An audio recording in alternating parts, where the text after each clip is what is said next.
Thomas Paine, Thomas Paine, Thomas Paine, Sam Adams, Sam Adams, Sam Adams, Benjamin Franklin, Benjamin Franklin, Benjamin Franklin. These men spoke up for what they thought was right.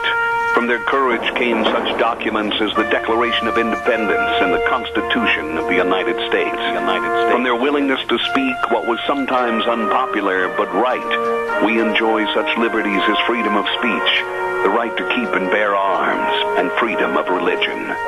There are those who still wish to oppress our freedoms, and there are still patriots willing to stand up and defend life, liberty, and the pursuit of happiness.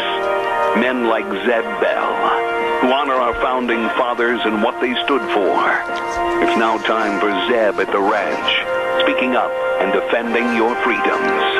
Brought to you by Magic Valley Les Schwab Tire Centers and all of the other great advertisers on the program.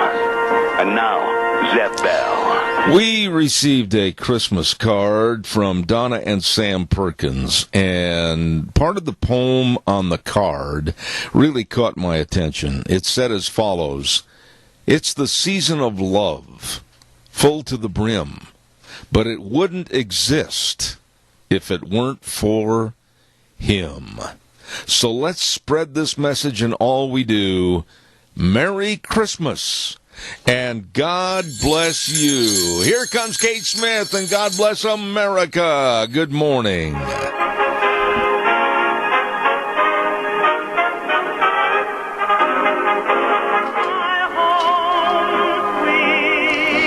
Oh, good morning, good morning, good morning, and Merry Christmas, everybody. Zeb at the Ranch, I'm Zeb Bell. And, of course, our major sponsor, your Magic Valley Les Schwab Tire Centers, all 7 locations, serving you for the best and safest of wintertime driving. And also some of our great advertisers like Western Way Services, always at your disposal. Call, get on the route service, 734-6969. Right now, without further ado, let's go to the phone line and have our Pledge of Allegiance. Good morning. Well, good morning, sir. Well, Sunshine Superman, give us the pledge. Yes, sir.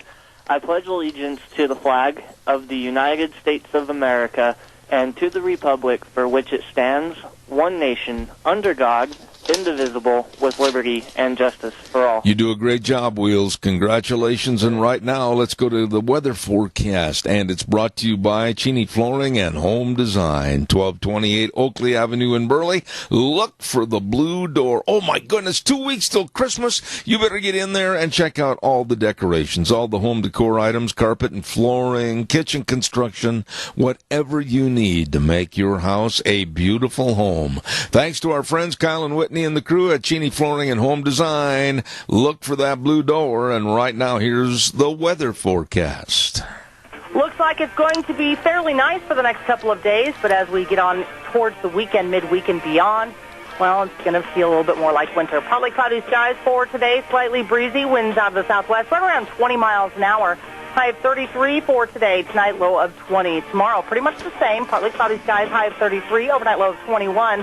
Looks like we're going to have a storm system moving in midweek on Wednesday. Snow showers possible. It's going to be breezy as well. High of 32 with an overnight low of 28.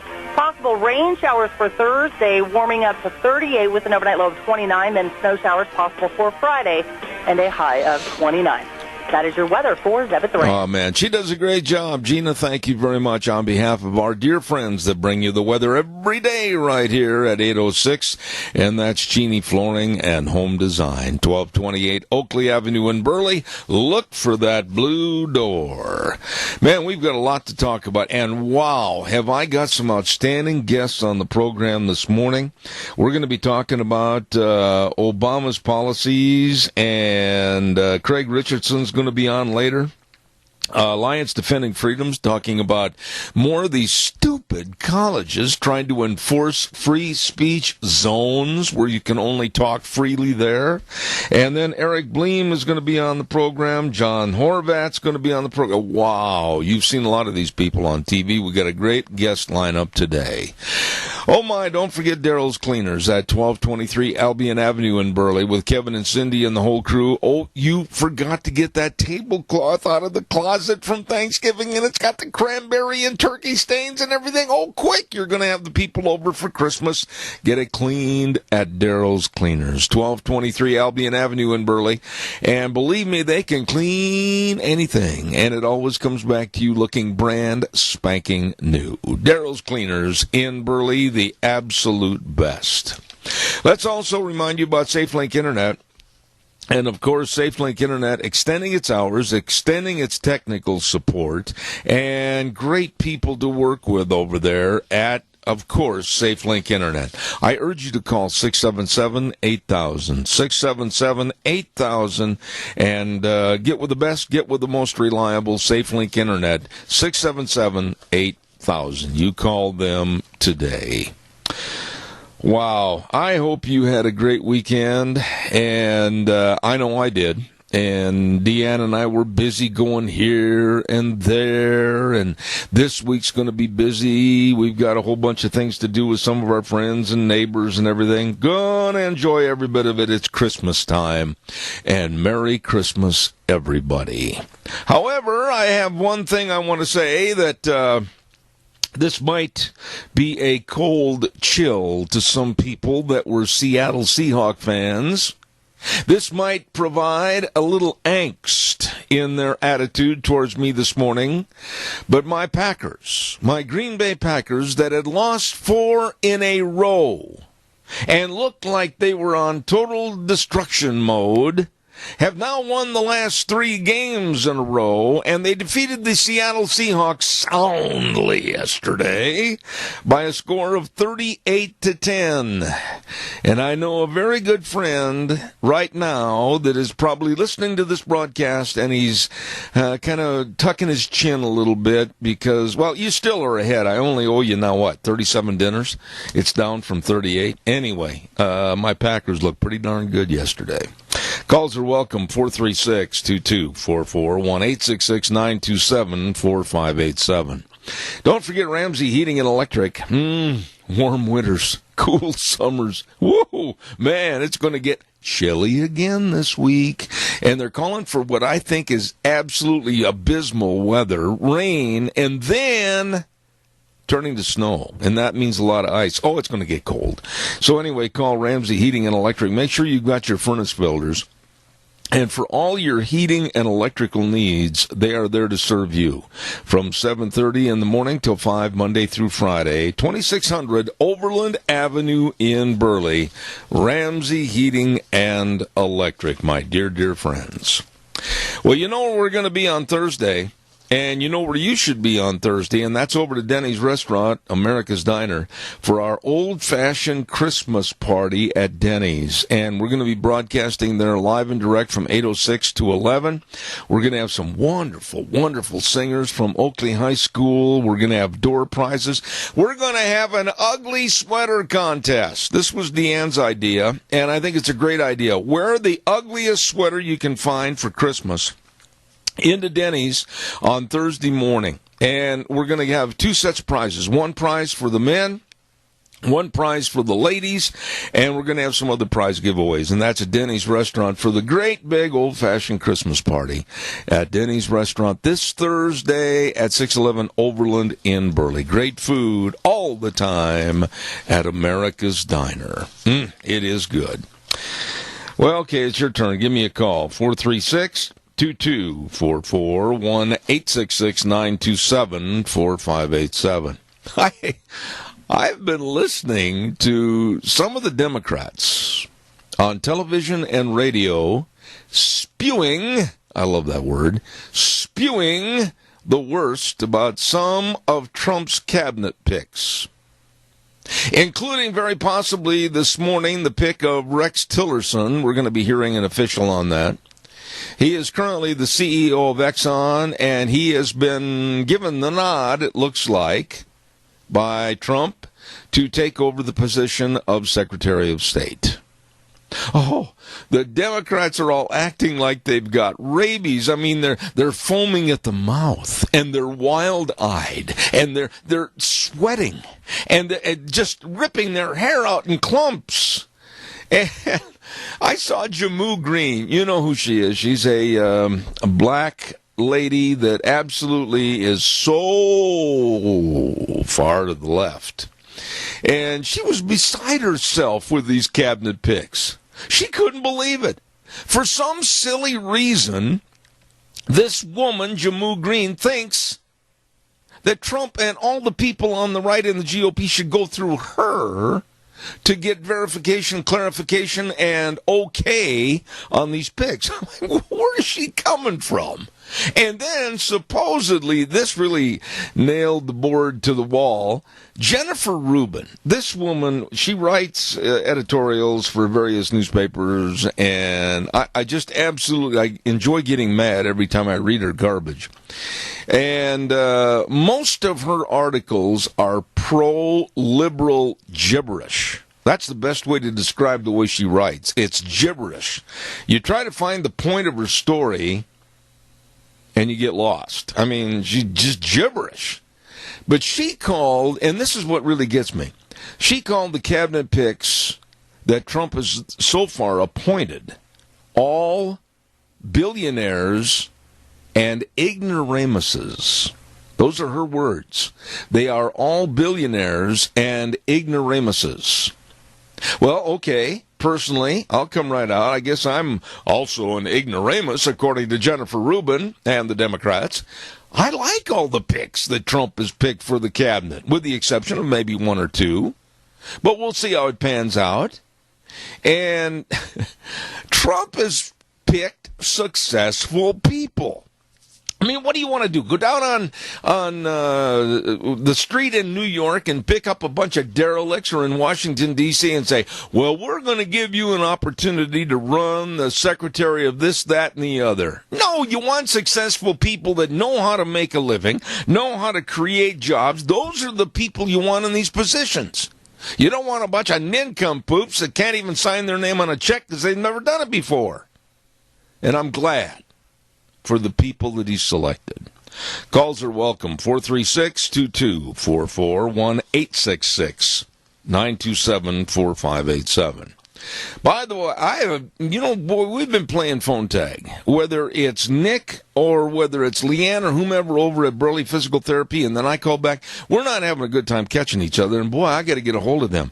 They are located at 1263 Bennett Avenue, Suite 2 in Burley. They've called me 100 times, and I think I've called back, and they've been gone at the moment. Wow, this is the best place to go for your physical therapy on whatever ails you, whatever your ache, your pain, your break, your sprain, whatever. They are the best, helping you get back to being you. I know that firsthand because I've been there, done that, and want to continue being there and done that.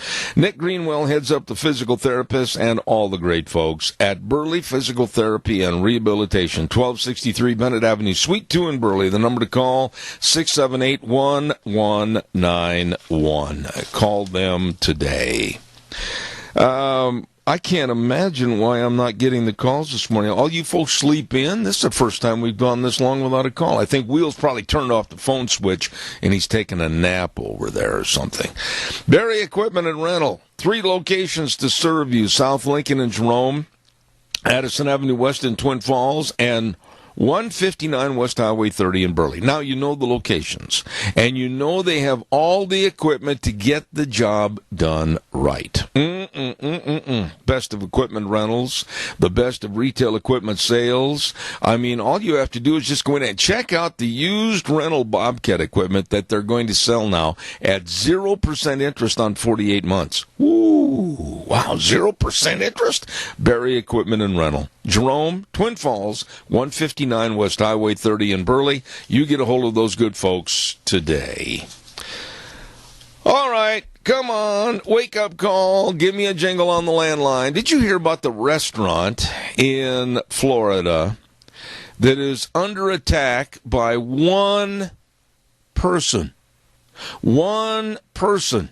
In St. Augustine, Florida, this restaurant every year, 3 weeks prior to Christmas, in St. Augustine, Florida, they decorate the entire restaurant with all the lights and the brightness of Christmas, and celebrate with the nativity scenes and secular items, also the Santa Claus and other things. And they also play all the Christmas music. All the Christmas music, from Bing Crosby to Frank Sinatra to modern day. I mean, all the Christmas music. Well, anyway, this one customer goes in and has the dinner, and on the back of the bill wrote the nastiest of notes, demanding, this is what I found kind of funny, one person demand that they stop playing the Christmas music. Now, this person didn't mind the decorations with the exception of the nativity scene. This person didn't mind the music unless it mentioned specifically Christmas. And so this person demands that they stop this and stop the Christmas music that mentions Christ and take down the nativity scene. Well, they had the owner and the head chef on television this morning, and he's a jovial kind of a guy, and he said, we took it with a grain of salt, and he said it went right in file 13.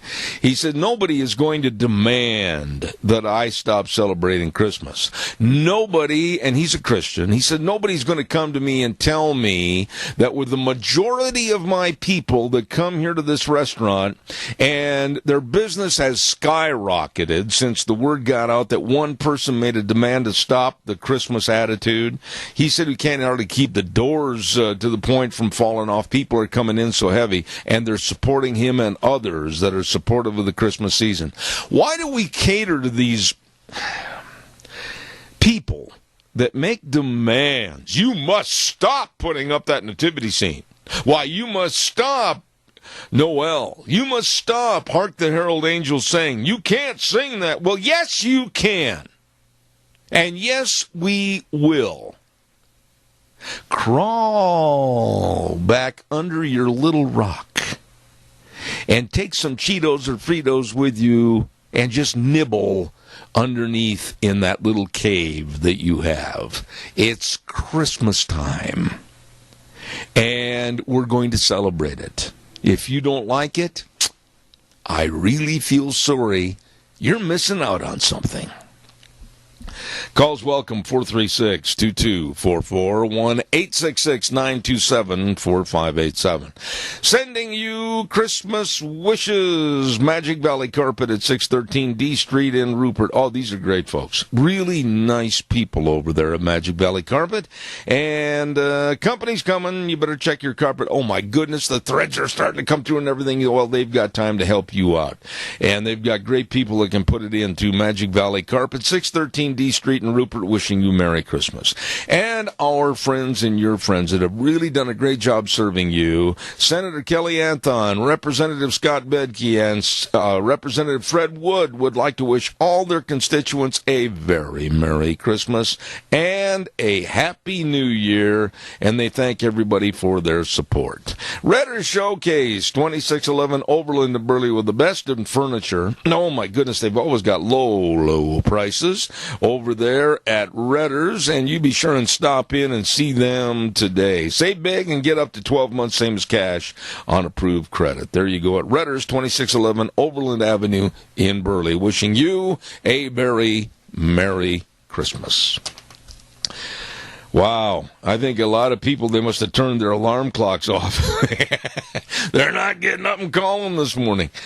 Let's see, what else have we got here? A federal judge has told Jill Stein, basically, go home and knit. And this judge stopped the recent recount in Michigan, and it looks like very possibly the recount in Pennsylvania is going to be stopped also. It's a waste of time, waste of people's effort, and above all, a waste of money. And I think Jill Stein has absolutely taken both guns out of the holster and shot herself in the foot permanently, and which doesn't bother me at all. But anyway, judge said to stop the recount in Michigan. Absolutely pathetic. Waste of time. Let's see, what else have we got here? We have received many, many emails over what I said last week on the program, and lots of calls. I had written about it also in my Cow Pies and Coffee Cups. And I had said last week on the program, and many of you called and sent emails in regards to my comments about, hey, I think we ought to have a tax revolution in this country. I think we ought to stop paying taxes until we get a guarantee that our money is not going towards illegal and illicit funding of sanctuary cities. Well, this thing really has taken some legs, and I've had emails from as far back east as Maryland and to the other coast, California, of people that have listened in and people also that receive my weekly blog. And in the Midwest, many, Wisconsin, Indiana, etc. And quite frankly, a lot of people agree with me that something has to be done because we are absolutely, as taxpayers, being complicit in aiding and abetting illegalities in this country against our Constitution and against our laws by paying money to the government that they use to help sanction and pay for sanctuary cities. And so I put the plea out to Lindsey Northern, and he is one of the liaisons for Mike Crapo, and I'm going to be calling Rish and some others and try to get them to voice in on this thing this week sometime. They need to come on and wish you Merry Christmas anyway. And we'll see what their response is. But I think something has got to be done. We've got to pull the purse strings somehow. I know that Frosty's brother Howard back in Maryland sent me an email, and he said, boy, it'd be great if it worked because we've got to stop this absolute lunacy of funding our money to go to illegal habits like the sanctuary cities. Your thoughts, give me a call, 436-2244, 1-866-927-4587. Wheels, what did you do? Unplug the phone? Are you to blame? I just think everybody's trying to take in their Monday morning. I'm kind of surprised myself that the phone hasn't rang. You know what I'm going to do? I'm going to buy breakfast for the first person that calls on the program this morning after this break. I'm going to put the onus on their back and say, you call me, I'll buy you breakfast on Thursday at Denny's restaurant. Yes, I will. If first person, I'm going to break the ice here. While I'm waiting, don't forget Mount Harrison Audiology and Hearing Aids, and the number to call, 312-0957. Repeat the number, okay, 312-0957. They're located across from the Minidoka Hospital Emergency Room. Bit my tongue on that, believe it or not.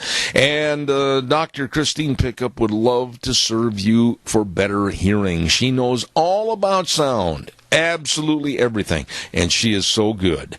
Don't forget a wellness program of better hearing from Mount Harrison Audiology and Hearing Aids, 312-0957. I know what I'll do. I got it figured out, Wheels. We'll give away some cookies. How about that? You ready? I'm ready for some cookies. All right, well, here we go. This is for first-time winners, and these are delicious cookies from Sophie's Chatterbox, 530 East Street in Rupert. And if you want to order pastries or cookies or whatever, I haven't even asked the question yet, but I think we're going to take this call first because I did say I'd buy them breakfast. Who are you? Good morning. Good morning, Zeb. This is Clarence. This is who? Clarence, the bus driver. Oh, for heaven's sakes, how are you today? How about, did you want to win breakfast over at Denny's Thursday? I'll tell you what. Why don't we go ahead and go the other way with that? Give it to the second caller because I'll be out of town Thursday. And I just wanted to call in there and say, you know, this our tax money going to foreigners and stuff, it just that's what's happened to our what I call Medijoke Yeah. Medicare. It was started out as a good thing, and they started dipping their fingers in it and putting it in other programs and giving it to other people that really haven't deserved it. Absolutely. They haven't earned it, haven't gone out and worked for it. Absolutely. But yet it comes out of our checks, and it continues coming out of our checks. It's the same thing with Social Security. Absolutely. You know, and listen, don't forget to be listening this morning at 10:30. I've got a gentleman by the name of John Horvat that's going to be talking about the men in this United States of America that refuse to work because they're too doggone lazy. There's over 10 million of them now, and I think you'll find this very interesting. Yeah, I believe that. I believe it fully. All right, sir. You know, when they opened the borders there and they was fleeing in just before this election, I'll tell you what, it broke my heart to see all those people coming in here. Absolutely, I agree with you. That we're going to end up having to take care of them. Absolutely. Well, listen, God bless you, man. Thank you so much for calling, and Merry Christmas to you. Merry Christmas to you, Jed, and your crew there. All right. Thank you so much. Job. Oh. Keep it up, man. Thank you, sir. Thank you. Merry Christmas. Now, we're going to give the cookies away right now. And the cookies are to Sophie's Chatterbox, 530 East Street in Rupert. Here's an easy question. Of course, maybe it won't be for some. On the television series Gunsmoke, I can't remember if I've ever asked this question or not before. On the television series Gunsmoke that went on and on for over 20 years, what was the last name of Chester? What was Chester's last name on the TV series Gunsmoke? Yes, it was mentioned occasionally. What was his last name on Gunsmoke? Give me a call, 436-2244, 1-866-927-4587, and receive a dozen delicious cookies from Sophie's Chatterbox, 530 East Street in Rupert. Come on, quickly, 436-2244. What was the name of Chester? What was Chester's last name on Gunsmoke? Caller, good morning. You're on the air. Morning, Zeb. Good morning. Chester Weaver. No, that's not correct. It's not. Nope. Okay. Nope. Sorry, Doc, thanks. Nope, not Chester Wheeler. No, what was Chester's last name on the television series Gunsmoke? And it was used many, many, many times, but you had to be listening. It was kind of in passing on occasion. What was Chester's last name on Gunsmoke? Quickly, give me a call, 436-2244, 1-866-927-4587. Well, I'm waiting for your call. Come on, don't let me down on this. I'll give you another good word, and that's from Streamline Precision with my buddy Tim Vaughn at 431-7314. I'll tell you what, book now, get your bids now for the erection of pre-engineered steel buildings on your property, whether they're Nucor Prime or Sucup. They can handle all the remodeling and rebuilding of the structures. I'm telling you, they're good. They are good, and Tim wants me to emphasize now's the time to get the bids and put them to work so you can have everything ready in the spring. Streamlined Precision. Call them now at 431-7314 with my dear friend Tim Vaughn, and they wish you a very Merry Christmas. Okay. Oh, and by the way, too, let's not forget our dear friend. I believe he's going to be on the show with us tomorrow with Dr. History, and that happens to be Zach over at, of course, the very best Minnecasia Sales, 1321 East Main Street in Burley. Oh, my goodness, they've got all those western windows to keep the cold air outside. Oh, you don't like those drafty windows. And they've got the best of all your lumber packages, and they've got all the Tartar Farm and Ranch gates and panels and everything. Oh, they're good. Good, folks. Minnecasia Sales, 1321 East Main Street in Burley, and they sponsor Dr. History on Tuesdays. What in the world? I didn't think that was that tough a question. What was Chester's last name on Gunsmoke? And win a dozen of Sophie's cookies. 436-2244. And I thought that'd be an easy one, and we'd give it away on the first call. We had a caller come in with an answer, and that wasn't right. But we'll still ask. Let's see what this caller has to say this morning. Good morning, you're on the air. How about Haggard? Who? Haggard. No, you're not even close, but I do appreciate your call and your try. Thank you, and Merry Christmas to you. Thank you. Thank you. No, it's it's really a kind of a simple last name, and I thought sure everybody'd have this by now. But I remember in a couple of episodes where, well, we'll try this. Good morning, you're on the air. Hi, I think his name was Chester Good. Well, for heavens to Betsy, good morning, Chris, and you are the winner. You know, I kept thinking, that's what his name is, and yet, it's been such a long time, and I'm getting so old. But, yeah, it was Chester Good. Chester Good was the name of Chester on Gunsmoke, and Chris Hondo is the winner. And call over there to Sophie's and let them know when you're going to be by for the cookies, and they'll have them ready for you, okay? I will, because I'm needing stuff for Christmas. Are you? Thank you, Zeb. Oh, God bless you. Have a good day. Thank you so much. All righty. Take care. Lovely lady right there. Chris Hondo is the winner of the contest. It was Chester Good. That's right, Goode. Congratulations. All right, now, let's get back into the swing of things. And, oh, my goodness, I've got word this weekend. Sandy and the crew up there at Pomerelle Mountain Ski Resort. Oh, my goodness, it's just a short drive to enjoy skiing at its best. We have a ski alert for everybody. Skiers and snowboarders, Pomerelle will be open daily beginning this Friday, the 16th. Resort hours from 9 in the morning till 4 in the afternoon. Oh my goodness, all the lodge and the food service, and of course private lessons being given. Groups are private. Ski board equipment rentals are in full operation. Night skiing is going to begin on Tuesday, December 27th from 4 to 9 p.m. Oh, and Christmas presents, what a great idea to get a gift certificate at the ticket office and then give it to somebody to go skiing or snowboarding. I'm telling you what, folks, you're going to love the snow. You're going to love the people up at Pomerelle Mountain Resort.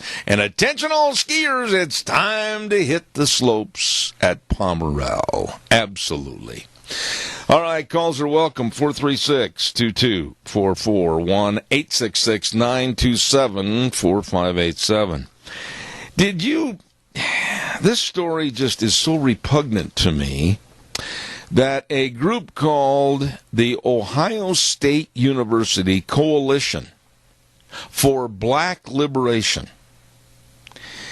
It's a campus protest group on Ohio State University's main campus in Columbus, Ohio. And they are protesting that the stabber and the slasher at Ohio State University was shot and killed by police. They're protesting this. That's right. The group held a rally Wednesday of last week to protest the death of young black men at the hands of police. And they read off a list of non-white men who had been killed by police in the last 2 months. Among the names read was the slasher and stabber, Abdul Razak Ali Artan. They're having a sympathy campaign for this creep. They're having a sympathy campaign for this man that drove his car into people, trying to kill him with his vehicle, and then jumped out of the vehicle with a butcher knife and slashed and stabbed 11 people. What is our society coming to? In this group, the Ohio State University Coalition for Black Liberation. Have you ever noticed the Black Lives Matter and this insane group called this Coalition for Black Liberation? They want never to be touched. They want never to be found in the wrong. They want never to have any retaliation for what they do to society. This is insane. I know the Black Lives Matter, they say they're above the fray, and that, well, all blacks are being subjected to police scrutiny, etc., and they're being picked up, and more blacks are arrested for this, that, and the other. Well, maybe they're committing more of the crimes,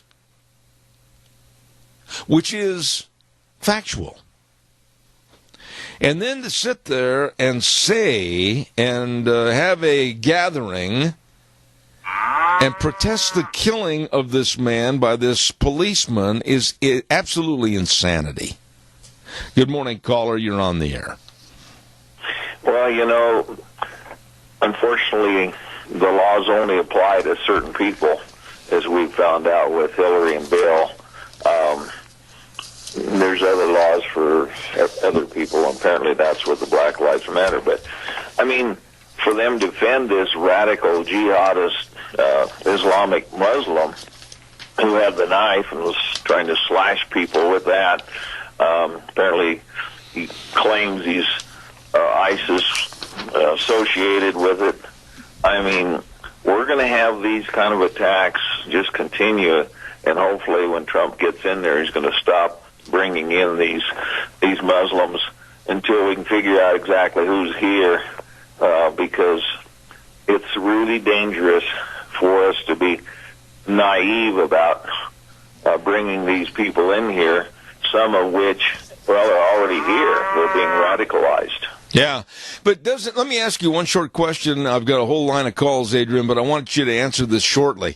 Doesn't this give you a little pause for great deep concern when you hear of various black groups like the Coalition for Black Liberation and then the insane group Black Lives Matter always chiming in defense of the Muslims and jihad? And this really bothers me because it creates more of a very dangerous and grave threat here in America.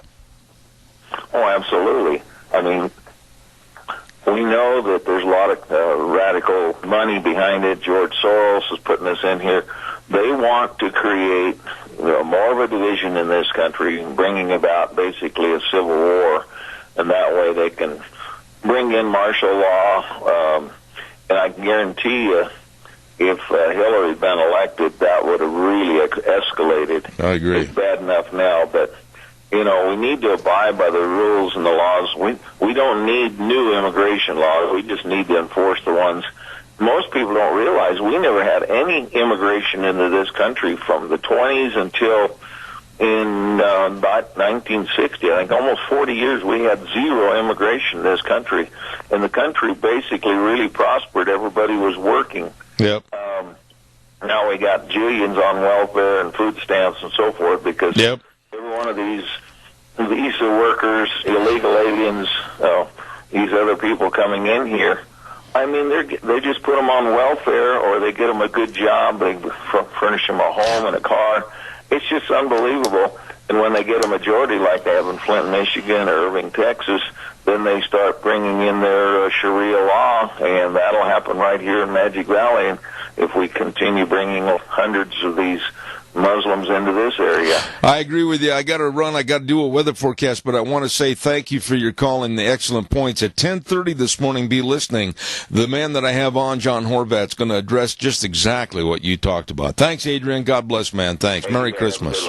Merry Christmas. Caller number 2, I'm going to be there. I'm going to ask your patience. Breathe in, breathe out, relax. I'll be right there. I got to get this weather forecast in from our urgent cares, Kyle James and all of his great staff at 3 locations: Riverview Urgent Care, 382 North Overland and Burley; Twin Falls Urgent Care, 2392 Addison Avenue East, Twin Falls; and Jerome Urgent Care, 133 West Avenue Way in Jerome. Minor emergencies, major care. They take care of you. They're open 7 days a week, and believe me, whether it's a cough, a fever, a sprain, a strain, whatever it might be, they can help you at the urgent cares. Right now, here's Gina with the weather.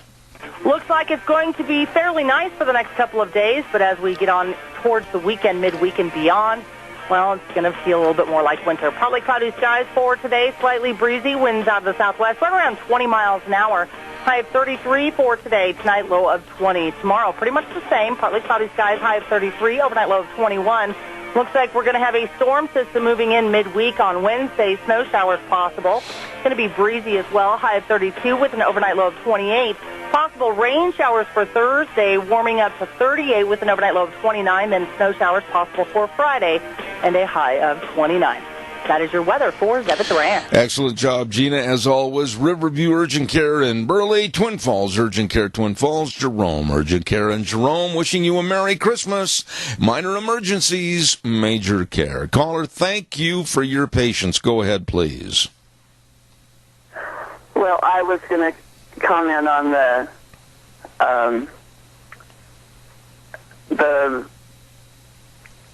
ones that were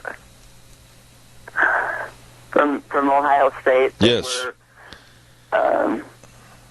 for the ones that had backed, and stuff. yeah, the ones that had shot, they were in favor of the black terrorists that was slashing and stabbing people, and they were criticizing and absolutely bemoaning the fact that the policeman on Ohio State campus shot and killed the attacker. It's ridiculous. Well, I think it's time for everybody to stand up for the policemen. I mean, it's awfully sad that they've kept that going for all of this time.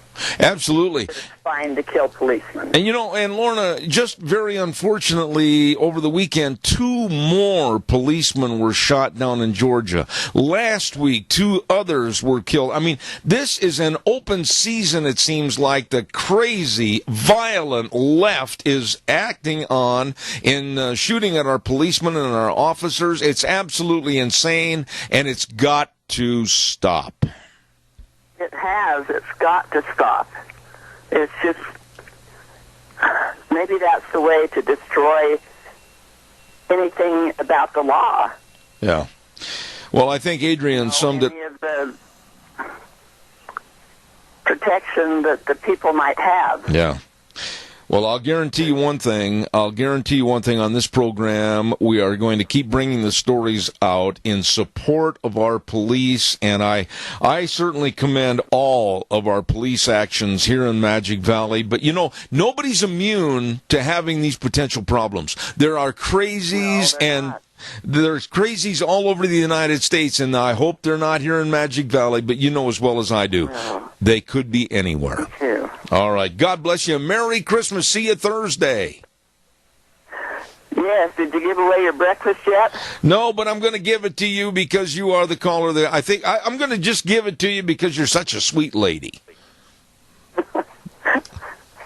Well, you're such a great man, too. All right. Well, we'll see you down there, and remind me. Come over and kick me in the leg and say, you owe me breakfast, and I'll be sure and get it for you. I'll do that. All right. Take care, Lorna. Thanks. All right. Bye-bye. Calls are welcome, 436-2244, 1-866-927-4587. The lunacy that's going on in this country and the division. And by the way, with 38 days left serving as president, where's Obama? Has he been on TV and absolutely denounced this horrendous shooting of our police officers? Haven't seen him lately. Has he gone on the air and denounced groups like this Ohio State University Coalition for Black Liberation? Denounced them for taking sides with a slasher, stabber, and potential killer? Nope. Haven't seen him on TV. We really got a dandy when we voted for Barack Hussein Obama.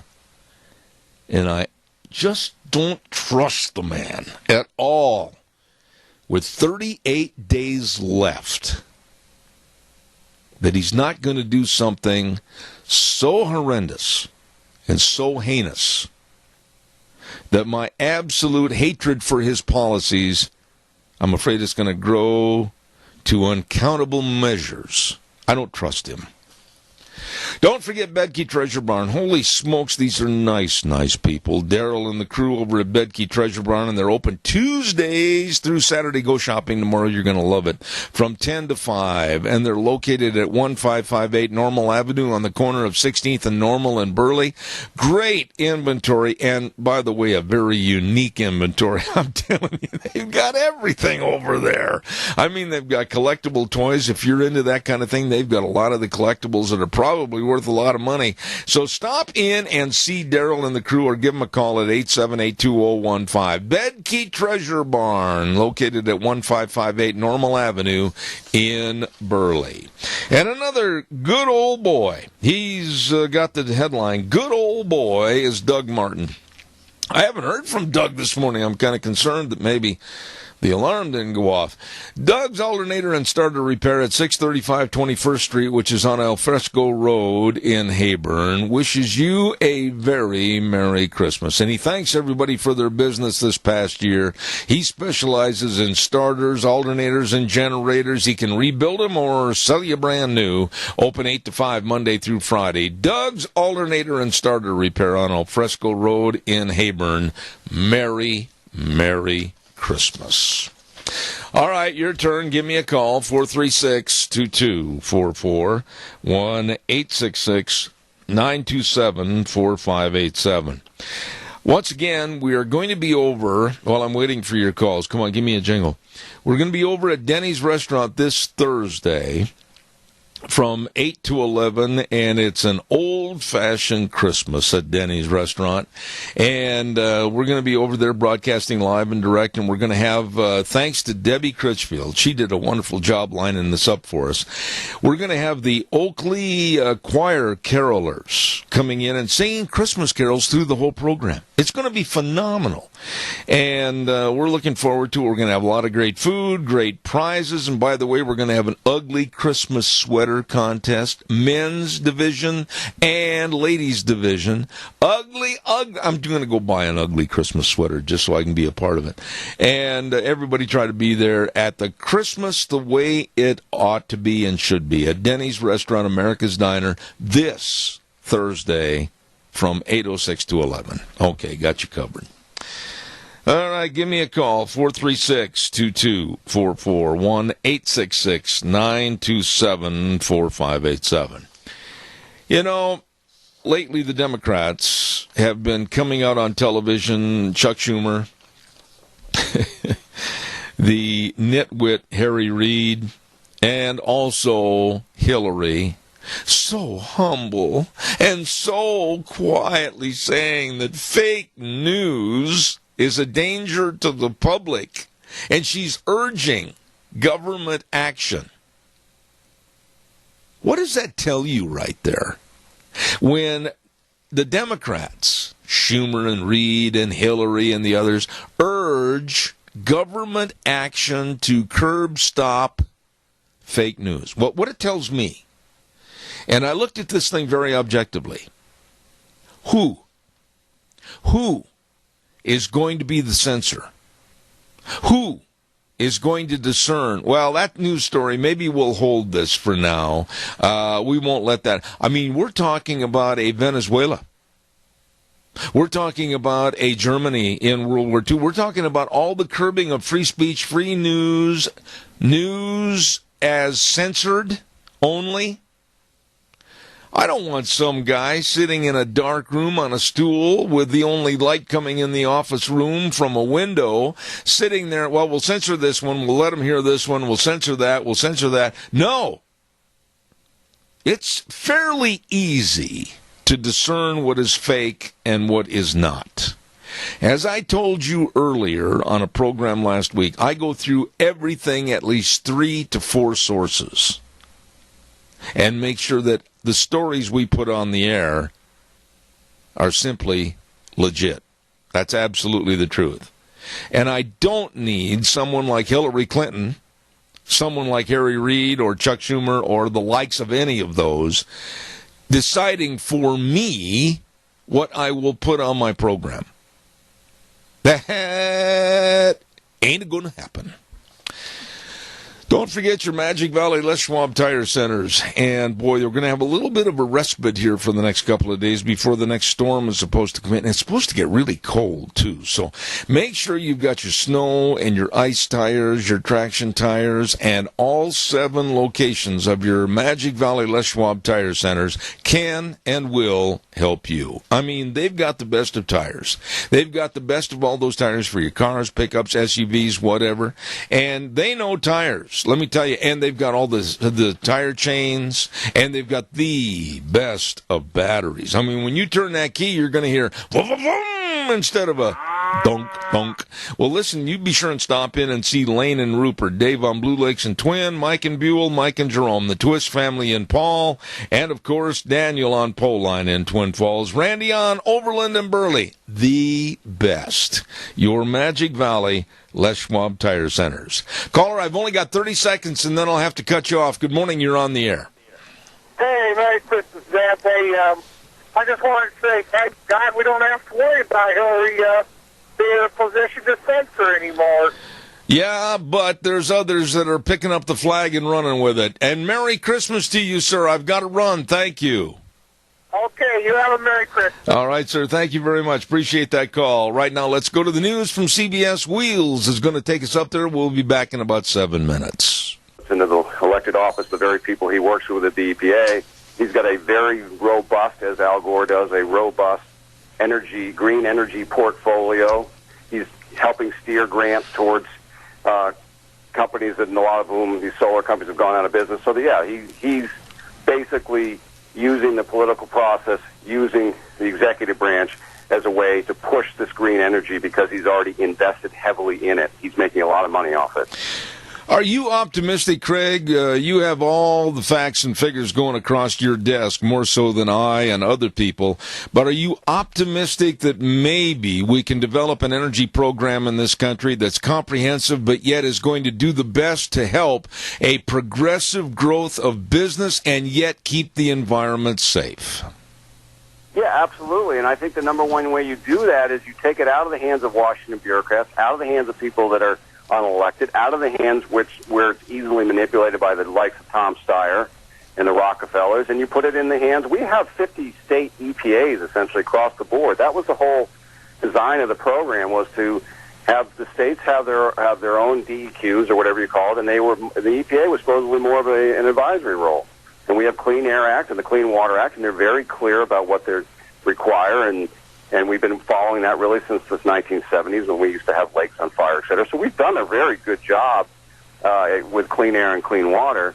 What's happened most recently, particularly the last 8 years under this president, is they've essentially tried to do a huge power grab in Washington, and they've used things like the Clean Air Act for ways that were never intended. So I'm absolutely confident that we can return to a period prior to this president where the states control using the federal oversight of the EPA, but the states can implement their environmental programs. Idaho is very different from New York, which is very different from Florida, which is very different from Illinois. Each one has their own challenges, and they're different, and we need to return this back to the states. The other thing we need to do is to stop the federal land grab. I mean, out in your part of the world, out in the western, you guys have a lot of federal land there, and they're just grabbing it and locking it down and saying you can't be stewards of your own land. Absolutely. That's not America, as far as I'm concerned. Absolutely.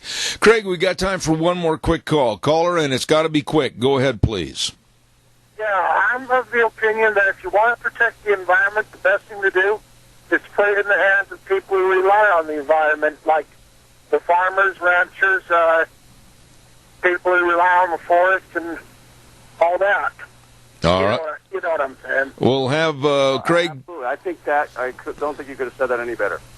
We are stewards of our land. That's how this country was founded. Like you said, farmers taking care of their farms. I have a good friend of mine, Debbie. She's from California. She's been a fifth-generation rancher out there. She says we take care of our farm, our ranch better than anybody because we have a stake in it. And they are. We have a place up in Vermont. I have 270 acres. We have a small little lumber business. We have to put a forest management plan in with the state of Vermont every year, but we are very careful what we do with our own property. So absolutely, that's what America's built on, not unelected bureaucrats in Washington telling everybody what to do. Yeah, the bureaucrats in Washington, they can't tell corn from oats. you know. Okay. So why should they tell us what to do? All right, caller. Thank you very much. And I think that's going to change under this new administration. I think it's going to change. I hope so. Craig, give us a quick shot about the Energy and Environmental Institute. I mean, tell us more, and how can people follow what you're doing and what you're looking at? Sure. Well, like everybody else, we have a website, www.eelegal.org. We are a free market, right-of-center organization that believes in allowing markets and independent folks outside of Washington to help dictate the policies of our environment and our energy production. We have gone in using Freedom of Information Act to go in and look at government officials who are trying to do things behind the curtain. We try to expose that. We've also done some investigatory reports on Tom Steyer. We're about to do another one on the Rockefellers and how they've been really behind climate change from the very beginning. Not surprising, because they've been behind a lot of things for the last 100 years. And really how this is sort of a cabal of elitists in this country who have driven this environmental agenda. And sadly, it's showing up in the schools and everywhere else. And so we try to be a force of reason out there, where our competitor on the left is the NRDC, and they have a annual budget of $100 million, and we're somewhere around $500,000. So you can see the disparity. But we have one thing on our side, and we believe, and that's the truth. Absolutely. Communicate it as long as we're allowed to. Absolutely. Well, I want to say thank you to the president of the Energy and Environmental Institute, Craig Richardson, and please come back in the future. And on behalf of this program, Merry Christmas, sir.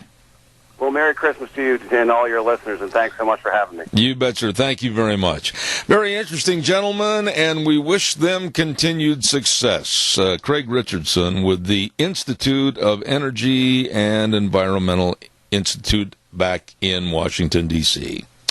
Okay, now we got a bunch of things to get done here in a few minutes, short time. Christmas wishes from the Minnecasia Chamber of Commerce at 1177 7th Avenue in Heyburn. They're very grateful to this amazing community, and they ask you to come on by and go to their visitor center at the Minnecasia Chamber of Commerce. They've got some great gifts in their gift shop of made in Idaho products and gifts. Great Christmas gift-giving ideas right there at the Chamber of Commerce. Minnecasia Chamber of Commerce, 1177 7th Avenue in Heyburn, wishing you a very Merry Christmas. Along with La Vintage Boutique. This is really a fabulous store for you to stop into, 1240 Oakley Avenue in Burley, and they've got great hours to help you with your Christmas shopping.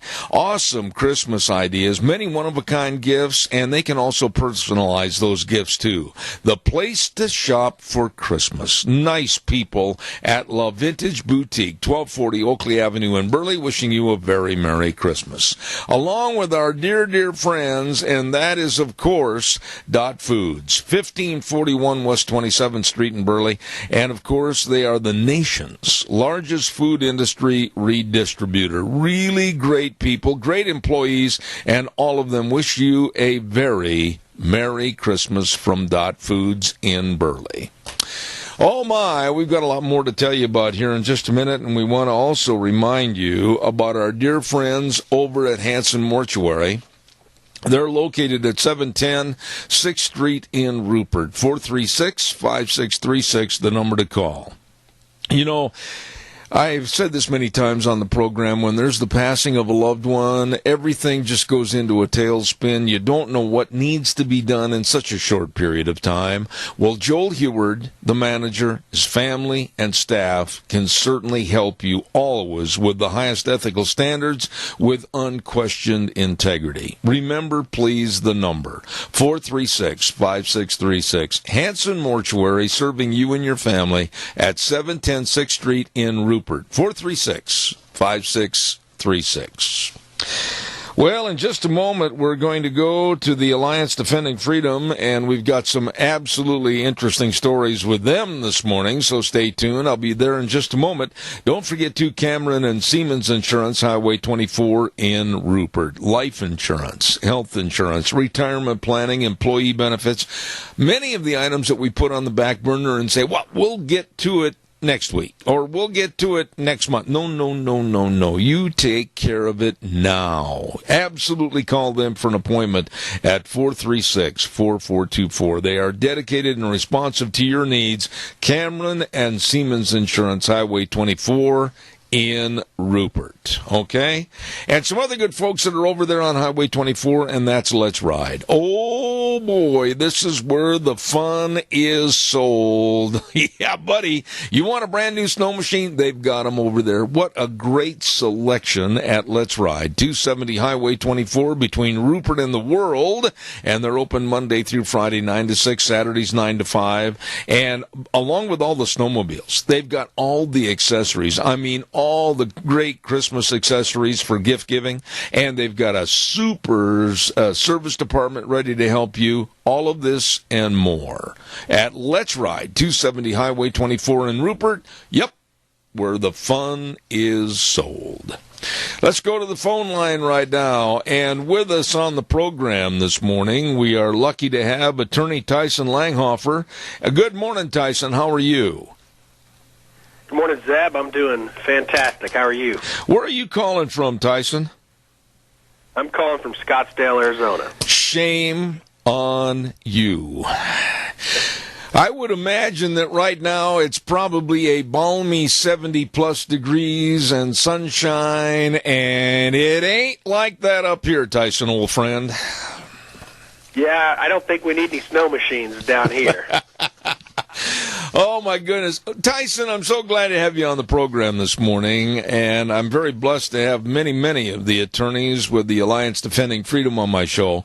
You know, I'm from the old school that I believe the First Amendment says I can say anything I want anywhere I want, and I don't have to step into a little chalked out area that says free speech zone. What's with some of these stupid colleges and universities trying to impair free speech? You know, it is concerning. I think that many universities have forgotten that the cornerstone of higher education is the ability to freely participate in the marketplace of ideas on campus. And instead of allowing this marketplace to develop, they're cabining off this speech, and they're requiring students to go to small, certain designated areas on campus, and they have to have prior permission to do so. And that's a real concern, and it's a violation of the First Amendment, and that's why we're challenging these restrictions across the country. Yeah, but wait a minute, Tyson. Let's back up the bus for a second. Maybe the fault really lies with the students or the teachers of these students in the elementary and high school ranks for not teaching them the Constitution enough so that they understood their rights and they could blatantly stick their chin out and say, I'll speak anywhere I want to. Well, there is definitely a lack of knowledge about what the First Amendment means, and that's a real concern, because I do think that students across the country at high schools and universities are really uninformed about what the First Amendment really says. I mean, free speech on college campuses, it's a no-brainer. College students don't need a permit to talk to their classmates on campus. You know, the only permit they would need is the First Amendment. Well, now, what would happen? Give us a scenario as to what did happen at Grand Valley State University in Michigan. I mean, did somebody walk up to somebody and say, hey, did you see that election? Trump won. Oh, that's a violation of free speech. I mean, what constitutes getting hauled on the carpet for violating this? Well, so we represent Tim McKeeby and Joe Tucker. They're students at Grand Valley State University in Michigan. And Tim and Joe have formed a new group called the Turning Point USA, and it's a local chapter of a national organization.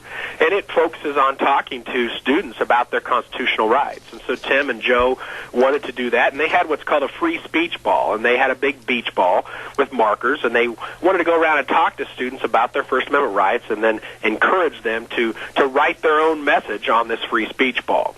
And Grand Valley State University, unfortunately, has a policy which says if you want to engage in this type of speech activity, you have to be limited to one of two small speech areas, speech zones on campus.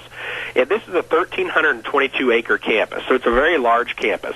These two speech zones together equal less than 0.3 of an acre. So oh my! About 97.7% of the campus is off limits to speech activities like they wanted to engage in. Okay. And so Tim and Joe were just walking through the open areas of campus, talking with students and talking to them about their First Amendment rights, when they were approached by an administrator saying, you can't do this, you have to stay in the speech zone. A couple minutes later, they were approached by police officers and said if they did not stop talking with other students, they were going to be arrested for trespassing. Oh, my. And did these students go quietly into the good night, or did they turn around and say, go ahead, try to do something about it? I mean, what are the threats that they're giving these students? Tim and Joe were frustrated, and they were concerned about this order because they were more educated than some of the other students and were realizing that this was a First Amendment violation. But they did comply with the order. A couple weeks later, they decided that they wanted to do this again and again promote their club and promote First Amendment rights. And they went out a couple weeks later. Same thing in a big open area of campus, public sidewalks. They weren't blocking anybody. And again, they were approached by an administrator, said that they cannot do that, and the police again approached them and told them that they were going to be arrested for trespassing unless they obeyed this order. And so they did again comply with the order, but then they contacted us, and so we filed a lawsuit challenging this policy because the First Amendment says that the colleges and public universities and public spaces are supposed to be a place where ideas are freely shared, not gagged. And these policies are gagging students. They're taking away their rights to engage in this marketplace of ideas. You know something, Tyson? There's quite an age difference, I'm sure, between you and me. I went to college in the 60s, and I can't imagine somebody coming up to me on the University of Wisconsin for a short time, and then I transferred up to the University of Minnesota. But I can't imagine somebody coming up to me and making a threat that I couldn't say something to a friend or a group of friends and threatening me against my First Amendment rights. I know my personality very well. I would be almost ready to say, go ahead and arrest me. I'd love to blow this thing up en large for the entire news media to come after you. Why hasn't somebody really pushed this?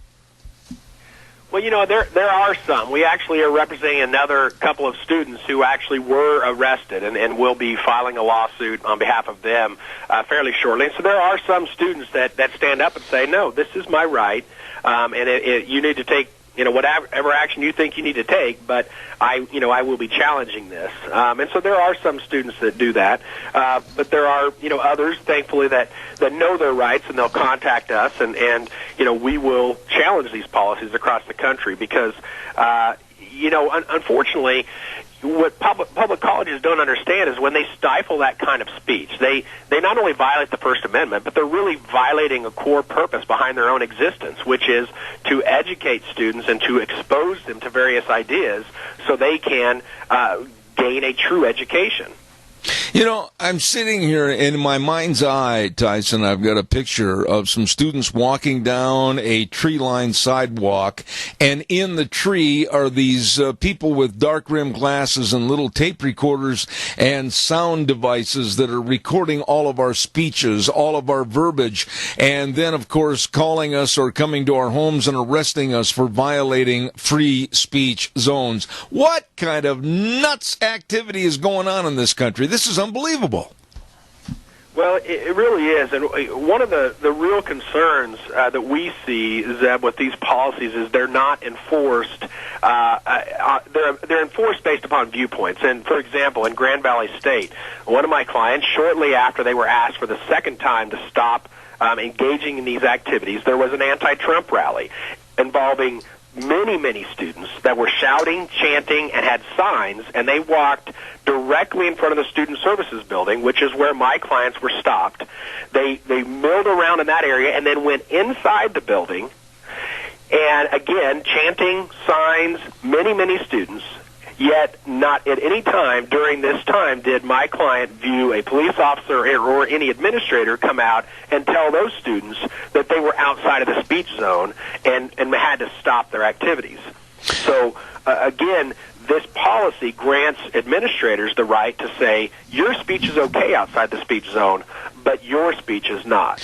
You know, what can we do, though? I mean, this is not the first, and I'm very saddened to think that this will not be the last story of its type, because our college students, I think, are so inept as far as knowing what their rights and what the Constitution abides for them. This is just going to get worse, isn't it?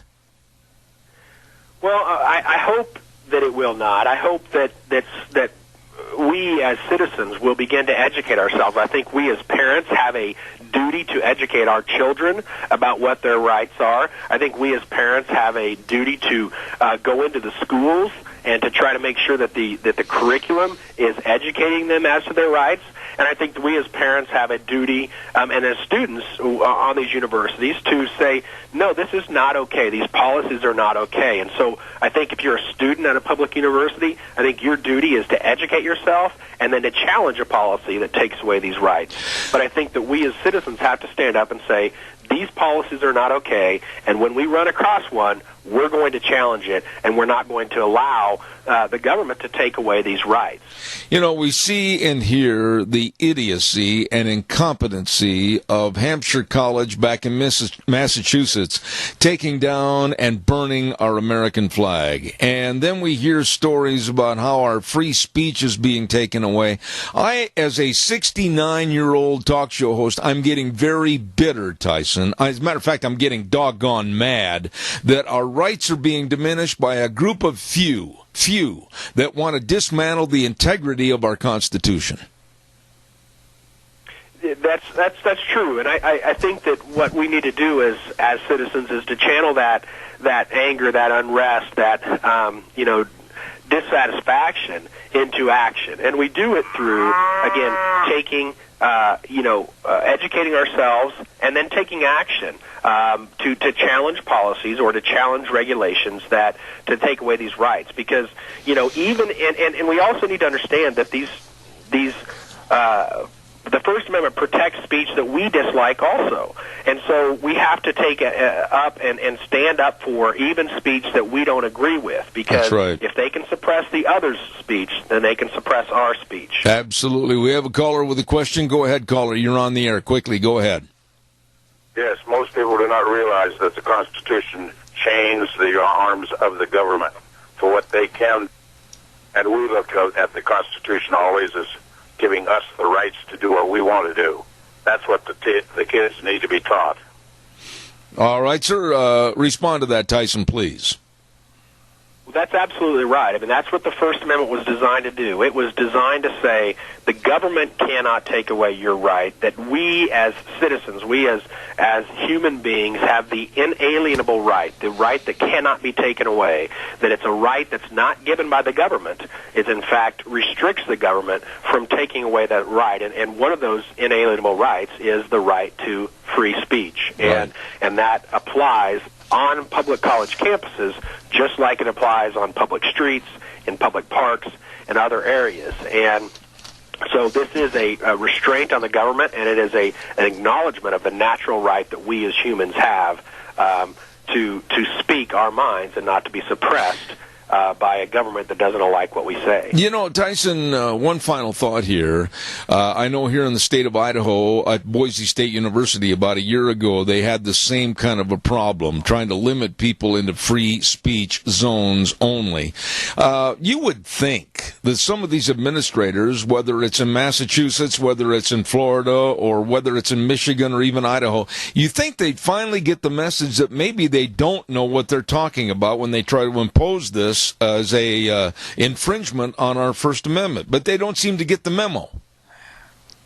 Unfortunately, what we've found is that these policies typically only get changed when they are forced to change them. Public university administrators don't like to give up their power, just like any other bureaucracy does not like to give up power that they have taken, that they have wrongfully taken, because this is not a power that they have they've wrongfully taken it. But unfortunately, they don't learn. They haven't seen this chain of these policies falling across the country. What I would urge of a public university administrator listening to this today, I would urge you to take action on your own and to give to take away these policies that are violating the First Amendment rights of your students, because that is a right protected by the First Amendment, and we shouldn't have to file a lawsuit in order to change that policy. And on this program, forever, as long as it exists, we say Merry Christmas and God bless. Tyson Langhofer. Thank you, sir, with the Alliance Defending Freedom. Merry Christmas to you, Zeb. God bless. Thank you so much. I just, when I hear stories like this, and I thank Tyson for coming on the program this morning, I just get so mad and double up my fist, and I wonder how in the world, maybe it's the fault of public education in general. I mean, really, maybe it's the fault of the grade schools. Maybe it is the fault of the high schools. Maybe it is the fault of the parents. But I mean, for somebody to walk up to you on a public campus and say, aha, I heard you say this or that, and now you're going to be arrested because you said that out of a free speech zone? Are you kidding me? In America? And it's getting worse instead of better. And thank goodness for the Alliance Defending Freedom, people like Tyson and others, going in and defending the truth with what our Constitution really says. And that's what these kids don't know. Yeah, I would fight back. I really would. If somebody came up to me and said that, well, you can't say this here. You've got to move over there about a half a mile to a free speech zone, and then you can say that. I'd say, what? Bet me. I'll say whatever I want when I want. I do on this program. And to think that they're listening like nerdly, curdly little demons. Oh, I heard him, let's go get him, let's arrest him. That is so pathetically sick. In America. Ah, boy. Let's have the weather real quick before I go on my soapbox tangent this morning. And the weather is brought to you by our dear friends at Pope Phillips, Oaks, Goodwin and Company CPAs. These are really good people, helping and assisting you, providing accounting services to the Mini-Cash area for well over 50 years. And, of course, Todd Phillips, Curtis Pope, Rob Oaks, Mitch Goodwin, Lyden Crane, the professionals, helping you with tax return preparation, tax planning, retirement planning, bookkeeping services. Two locations to serve you, 1710 Overland in Burley and 620 5th Street in Rupert. And right now, here's Gina with the weather. Looks like it's going to be fairly nice for the next couple of days, but as we get on towards the weekend, midweek, and beyond, well, it's going to feel a little bit more like winter. Partly cloudy skies for today, slightly breezy, winds out of the southwest, right around 20 miles an hour. High of 33 for today, tonight low of 20. Tomorrow, pretty much the same, partly cloudy skies, high of 33, overnight low of 21. Looks like we're going to have a storm system moving in midweek on Wednesday, snow showers possible. It's going to be breezy as well, high of 32 with an overnight low of 28. Possible rain showers for Thursday, warming up to 38 with an overnight low of 29, then snow showers possible for Friday, and a high of 29. That is your weather for Zeb at the Ranch. Thank you, Gina. Brought to you by the best, Pope Phillips, Oaks, Goodwin and Company, CPAs. At this time of the year, you'd better become acquainted with them because they certainly are serving you. The very best of CPAs, Pope Phillips, Oaks, Goodwin and Company. You know, you sit here, and I can imagine what it's like listening on the radio, and some of the stories and some of the guests and some of the topics, and you're going, oh, come on. It can't happen here in America. Well, it is. It is happening. And we're sitting back, and we're not doing anything about it. Can you imagine walking around the square in Rupert and all of a sudden somebody grabbing you by the shoulders and saying, you're under arrest. You can't say that here. You can't talk about Donald Trump. You can't say anything like that. You're under arrest because you didn't do it in a free speech zone. Can you imagine doing it in Twin Falls or Boise or anywhere else? And you're going, what did I do wrong? You were speaking out of line because you weren't in a free speech zone. Get over there or you're going to be arrested. Come on. And it's happening on our college campuses. And these kids, and they are 18 to 22 years old, they're sitting there going, and I can imagine they get a little worried when somebody comes up from the college and says, well, we got you, and now you are either going to shut up or you're going to be arrested, or we're going to kick you out of school. And these kids are going, holy smokes, I'm spending $40,000 a year to be at this school. I can't afford to get kicked out. I need my degree. And so they basically go along in lockstep with the absolute liberal lunacy that's being thrown at them.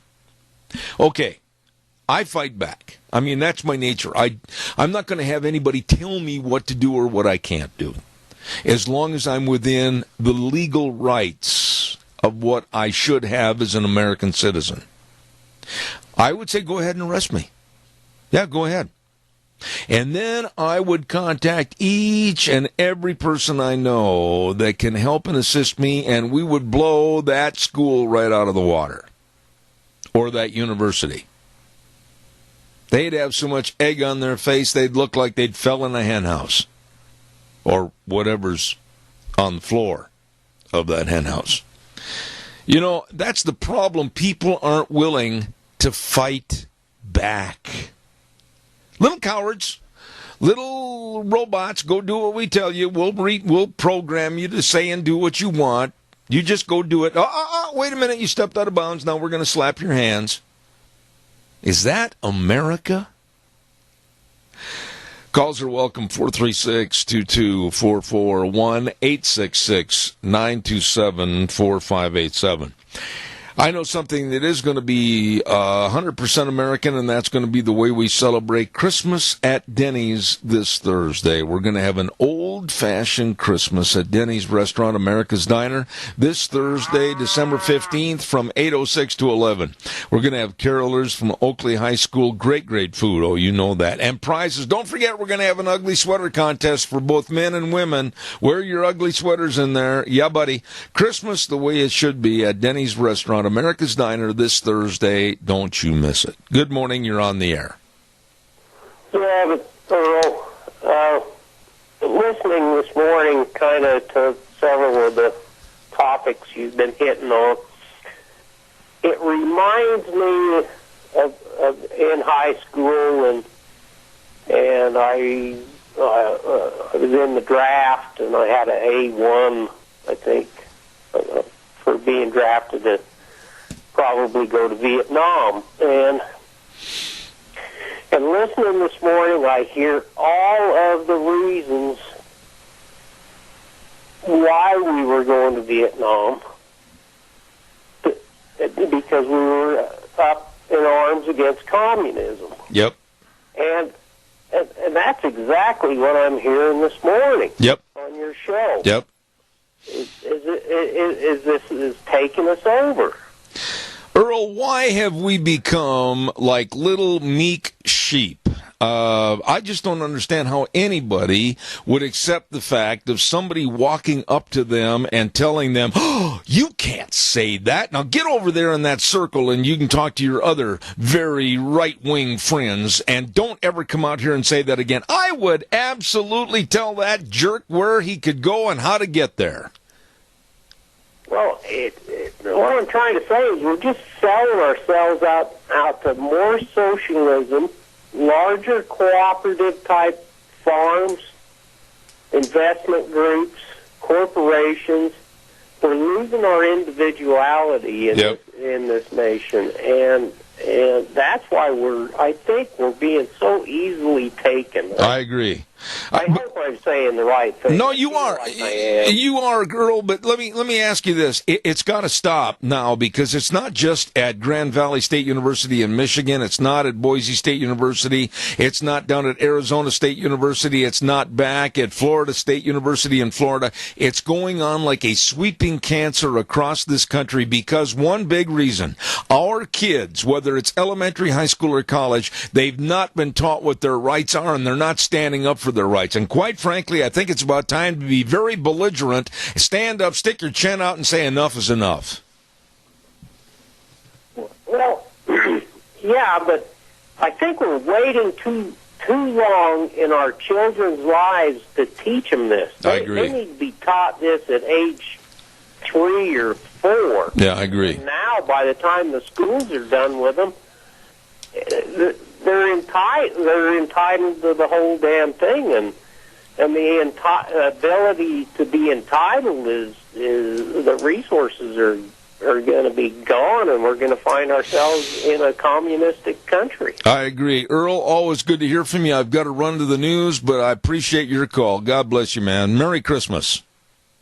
You too, Zeb. Merry Christmas. Thank you. Good man right there. Thank you for the call. Oh, man. Can you imagine somebody walking in the back door here and saying, well, you can't say that, you can't say this, you can't say that, you can't have that guest on? Are you kidding me? Oh, Streamline Precision with our dear friend Tim Vaughn, and the number to call, 431-7314. You write that number down. You call that number, because now is the time to get a bid for your dairy. Maybe you need some new steel buildings on your property, new core, prime, Sucup buildings. Don't forget dairymen. They can create all the feed lanes and the mangers that need to be replaced, all your remodeling. They can get it done, but now is the time to call. Have it ready for spring. Yep. They're looking to go to work for you right now. 431-7314. Tim Vaughn and Streamline Precision. The very, very best. We're going to take a little break for a couple of minutes, and Old Wheels is going to take us up to news with a little Christmas music. God bless you and yours, and Merry Christmas. Oh, boy. Here we go, hour number 3. And Zeb at the Ranch, brought to you by our major sponsor, your Magic Valley Les Schwab Tire Centers, all 7 locations serving you with all your traction tires, your batteries, the best of brake service, everything. You stop in and see them today, along with our friends at Western Waste Services, always at your disposal. Get on the route, service 734-6969. Okay, we got a little problem, Deanne, with our guest. Okay, we've got everything taken care of momentarily. And in just a moment, we're going to have our next guest with us. I understand we had a little problem with the phone line, and we're working on that right now. I also want to remind you about Streamline Precision, again, with our dear friend Tim Vaughn, and the number. Write the number down now so you've got that, 431-7314. That number again, 431-7314. Now, right this very minute is absolutely the best time to give them a call and ask for a bid on whether you need a new steel building or whether the dairymen need new feed lanes and mangers replaced or new structures. Perfect time right now, this time of the year, to get your ranch, farm, business, dairy, everything all set up for next spring. Call Tim Vaughn at Streamline Precision. The number to call, 431-7314. You give him a call right now. Okay, Deanna, if you could check on that other piece of information for me real fast. I need that immediately, so if you can help me with that, I'd appreciate it. And we're going to check with Wheels momentarily to see if we have our guest waiting. What about it, Wheels? Is he there? Yes, sir, he is. Okay, we're going to ask him to stand by, and we're quickly going to tell everybody about Four Paws Bed and Bath, 370 West, 200 South of Rupert. They're having a great big Christmas party for your dogs and kitty cats on this coming Saturday, December 17th from 11 to 3. And also the grand opening for their new addition. Your dogs, your Dobermans, your Poodles are all going to have a great time at the party. They're going to have great food, lots of giveaways, prizes, everything, so be sure and attend. This coming Saturday, a great big Christmas party for your dogs at Four Paws Bed and Bath, 370 West, 200 South of Rupert. You be there. Right now, let's go to Eric Bleem. And Eric, Deanne, you have that other information? No, I guess I've got it right here. Thank you very much. Eric is with his book, The Only Thing Worth Dying For. Good morning, sir. How are you? Zeb, it is great to be with you at the ranch. You know, I got to apologize. The last 5 minutes, everything kind of fell through the floor. We've had to kind of gather up to catch up, and then we couldn't get a hold of you quickly, and then we had some commercial problems. But now I'm all rested back in my great big soft cushy chair, and I have read a little bit about the information that was given to me about you, Eric, and you are not a big fan of General Mattis. I'll let you pick it up from there. Well, I am so glad that you took that as an opening sentence, because actually that's one of the reasons I've been on this tour, radio tour, the last couple weeks, is I have no problem with General Mattis.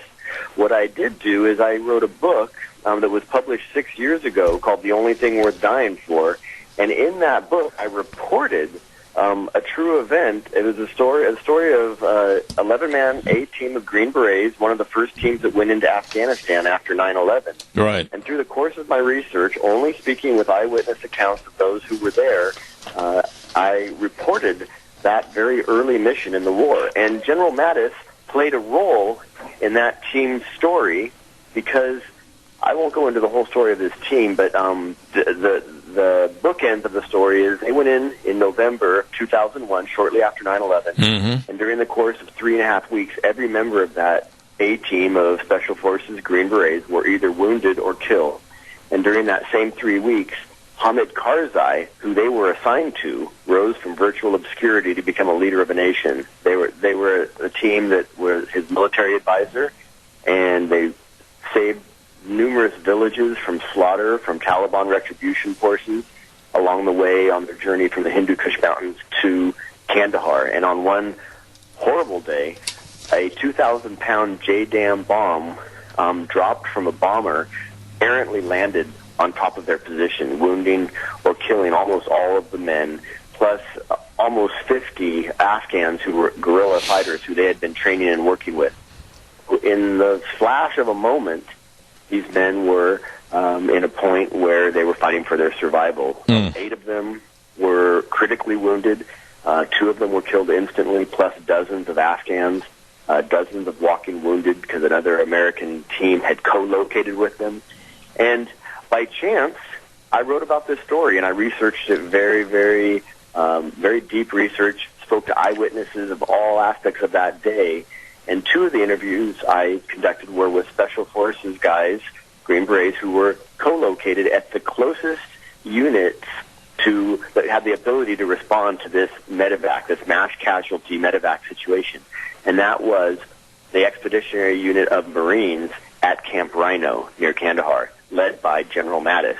So fast forward to today, and people in the media had found this chapter in my book, and I've been interviewed by CNN, ABC, Fox, CBS, NBC, ABC, all these places, plus reporters, and some articles have been quoting my book, this chapter. And so immediately people think, wait, Eric Glenn is trying to smear this American war hero. I'm like, no. This was 15 years ago it occurred. The book was published 6 years ago, and I just reported the facts. And General Mattis never did accept my request to interview him at the time about that incident. But I did got interviews from people who spoke to Mattis face to face and asked him for medevac requests, and he refused. He said he didn't have enough information. He'd fly that night. It happened during the daytime. He wanted Air Force cover. And at the same time, while all this was going on, you can imagine the chaos of a situation like that. The Air Force, which was located in Pakistan, they scrambled immediately, fly 3.5 hours, and the Special Forces, 5th Special Forces Group was in Uzbekistan, and they scrambled immediately with the same information. They all said, doesn't matter what happened, we'll figure it out on the way. Mattis, who was 40 minutes away by helicopter, refused. Yeah. And that has come out now, and some of the Special Forces guys just think, you know what, Mattis, he's known as Mad Dog Mattis, but he wasn't a mad dog that day, and that should be a part of his history that's considered when he's up for Secretary of Defense. You know, that was very eloquently stated, Eric, and, you know, it saddens me when I hear stories like this about, like, General Mattis, or even taking it a step further with our military, what happened in Benghazi with Hillary Rodham Clinton and Obama, or even going down to Bo Bergdahl. There seems to be a lot of stories that just aren't cleared up, and we don't have all the information. Would you agree on that? Absolutely. You know what? Somebody mentioned that it's right now it's faith versus fact. Yeah. And immediately when you hear something, I mean, you look at my body of work. I've written stories about Navy SEALs, about Vietnam War, Medal of Honor recipient Roy Benavides. I've dedicated my career to telling the stories of those who served. And here's one chapter from a book, a very accurate chapter that mentioned this, and immediately people think it's politics. This guy must be against General Mattis, the smear campaign. And no, it really happened. Just like you mentioned with Benghazi, there's a lot of facts. It doesn't matter the politics. Sometimes the facts should be looked at very closely before people have that gut reaction of, hey, this isn't in line with my politics, so it must be BS, and that's not the case. You know, Eric, would you say that today, with such a absolute distinction between the right and the left in politics, and I would say, and I'm saying this, not you, I'll say that there's much more of a cover-up attitude in politics today, that if it's not good for the party or the partisan politics, we've got to snuff that story out. Would you say that that really is an infringement and a censorship to the American public? We don't know what we should know. Yeah, well, this is the first time a situation like this has come up where, like, again, I've written these books that raise heroes up and support our military, and I was getting hate mail on Facebook saying that I am, you know, four-letter words, horrible things about posting this article that just simply quoted the facts from years ago. And this, I'm like, whoa. This is what happened. And it made me think, wow, how many things do I take a look at a headline and read something that says something, and I immediately scrutinize it because I think, well, maybe that's out of context. And I think that because maybe it doesn't agree with my politics. But this is, in my books, you know, a true journalist. You know, there's shows, there's talk shows, there's left and there's right-leaning publications.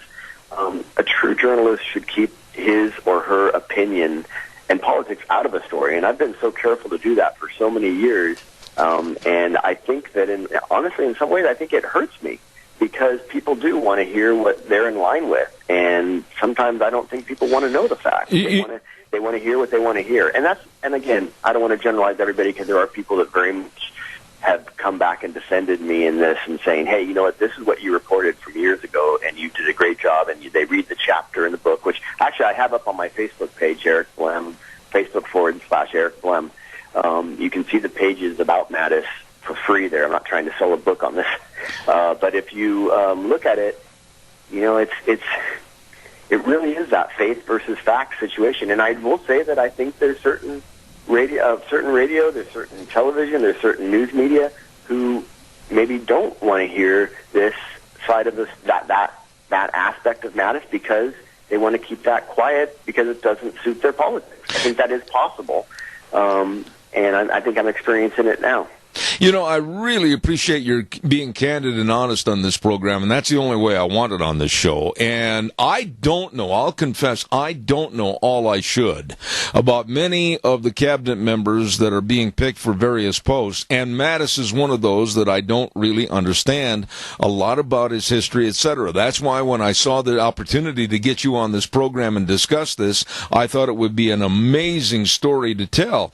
But when you look at what's going to happen with the nomination scrutiny and going before these hearings, etc., do you think this story will be brought out? I think that it's not me bringing it up. I think the special forces community, the special ops community, there's a group that has put a petition out to say he should not fit to serve in that position because he did. He didn't stick to the one very most important core value of never leave a man behind.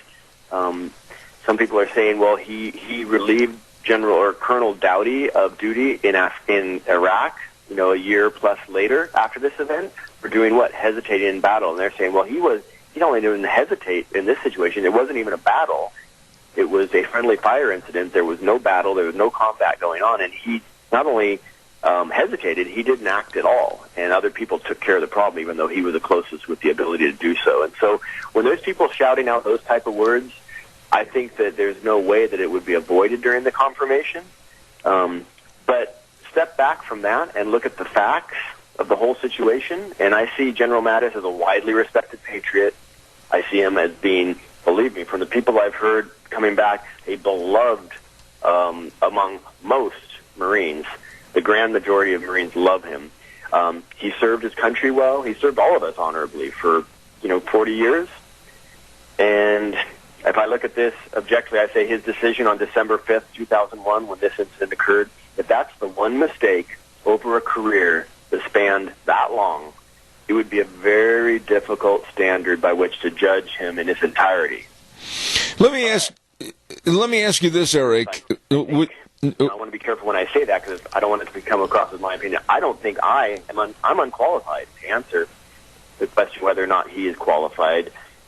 Because I think I am, and I think most Americans are not qualified. His qualifications should be judged by those in uniform and in positions of leadership in all branches of the military who understand the complexities. But the reality is it happened. It's not fake news. This is the day that occurred. It was, I don't want to say a mistake because it hasn't been judged yet, but it's a time that people have looked at it as a mistake.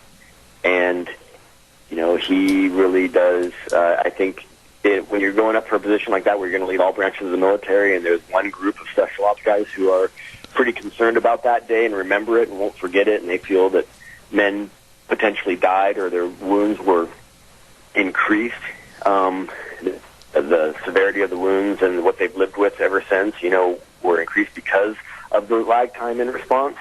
They deserve, I believe, an explanation or a reason from the general, but he's never taken the time to address it in all these years. So I think that's one thing where we can spin that into a good thing.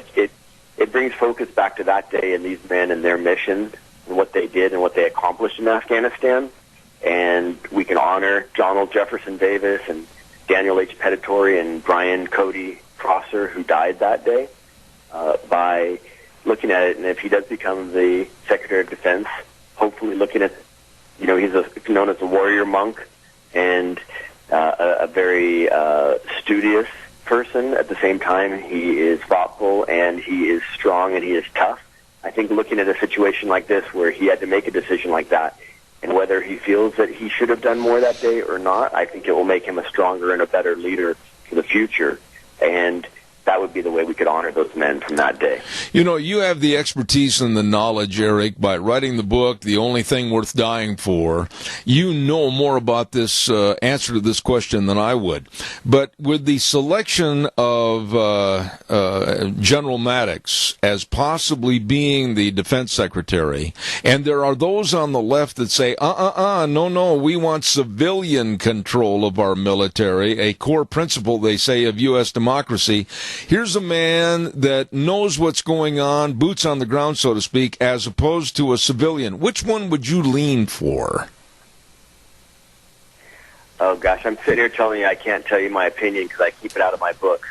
And I really do keep it out of my books. But my gut tells me that a person, himself or a person like him, would be the person on that is best qualified for the job because at the end of the day, he's going to be advising the president on situations that could ultimately put people, our men and women, in harm's way. And I think that someone who's been there potentially has a better perspective on not only the strategies involved, but also just the risks involved and the risk versus reward. I think that I have no problem with it being a person with military background, and my gut tells me that one with military background would do a better job. Absolutely. Let me ask you this. Of all the books that you've written and all the time you've spent at the typewriter or computer, if you will, what's your next project that you're delving into? You're a very, very good writer and award-winning author. What else are you going to be delving into? You know, the last book I wrote, which was most recent, was called Legend, and it was a story of Vietnam. I went back in time into Vietnam, and I will just say that I've been doing research into different wars in our past. I'm going to keep it kind of under my hat for now because there's a few stories I'm working on. I'll write stories until the day I die. I'm never going to retire, and there's a lot of stories to be told. And at this point, I haven't decided what my next released book will be. But I will tell you that it will definitely highlight the story of someone who served, and that is really where I've dedicated myself to telling the stories of those who served since 9/11. And that was when I took a look at myself and said, hey, I never did serve. But what I can do is I can tell their stories in an unbiased way, keep myself, keep my politics, keep my religion, keep everything out of it, and stick to the truth and the facts of the people I write about. And that will be very, very much the case with my next book. Now, what about the book itself that we're talking about this morning, The Only Thing Worth Dying For? Where is it to be purchased? Is it at all major bookstores? Give us a little background on that. Yeah, it's published by HarperCollins, and it's available anywhere books are sold. You're in Idaho. By the way, Idaho, I love Idaho. I met my wife in Idaho in Ketchum. Oh. And it's a great place, and there are little mom-and-pop bookshops still in your state. They're disappearing at a rapid rate, and so I will just tell people if you want to take a look at The Only Thing Worth Dying For, try and order it or pick it up from your local bookstore. If you like them, they're disappearing, support them, and they'll still be here for us. Now, do you ever get a chance to come back out here to the Gem State, or have you not been here for quite some time? You know, I have 3 kids now, and we went back and actually showed the kids where Mom and Dad met in Ketchum just last summer, and it was a great road trip, or actually, I'm sorry, summer before last. And we want to get back out there again. The Nez Perce Wilderness area is beautiful. Absolutely. And I'd love to do have some time there in the winter, actually. I'm a snowboarder, and my family snowboarders and skiers, so it'd be nice to go in that area. I've never really been there in the winter. Well, you are welcome on this program anytime, and I mean this sincerely when I appreciate your being a straight shooter. You're very honest and forthright. I wish you very much success with your books in not only the past but the future. Eric Blem, thank you so much for being on the program, and Merry Christmas to you. Zeb, I appreciate you having me, and to all those in your listenership who serve and their families, thank you for your service. Thank you very much, sir. I do appreciate your being on the show. Thank you.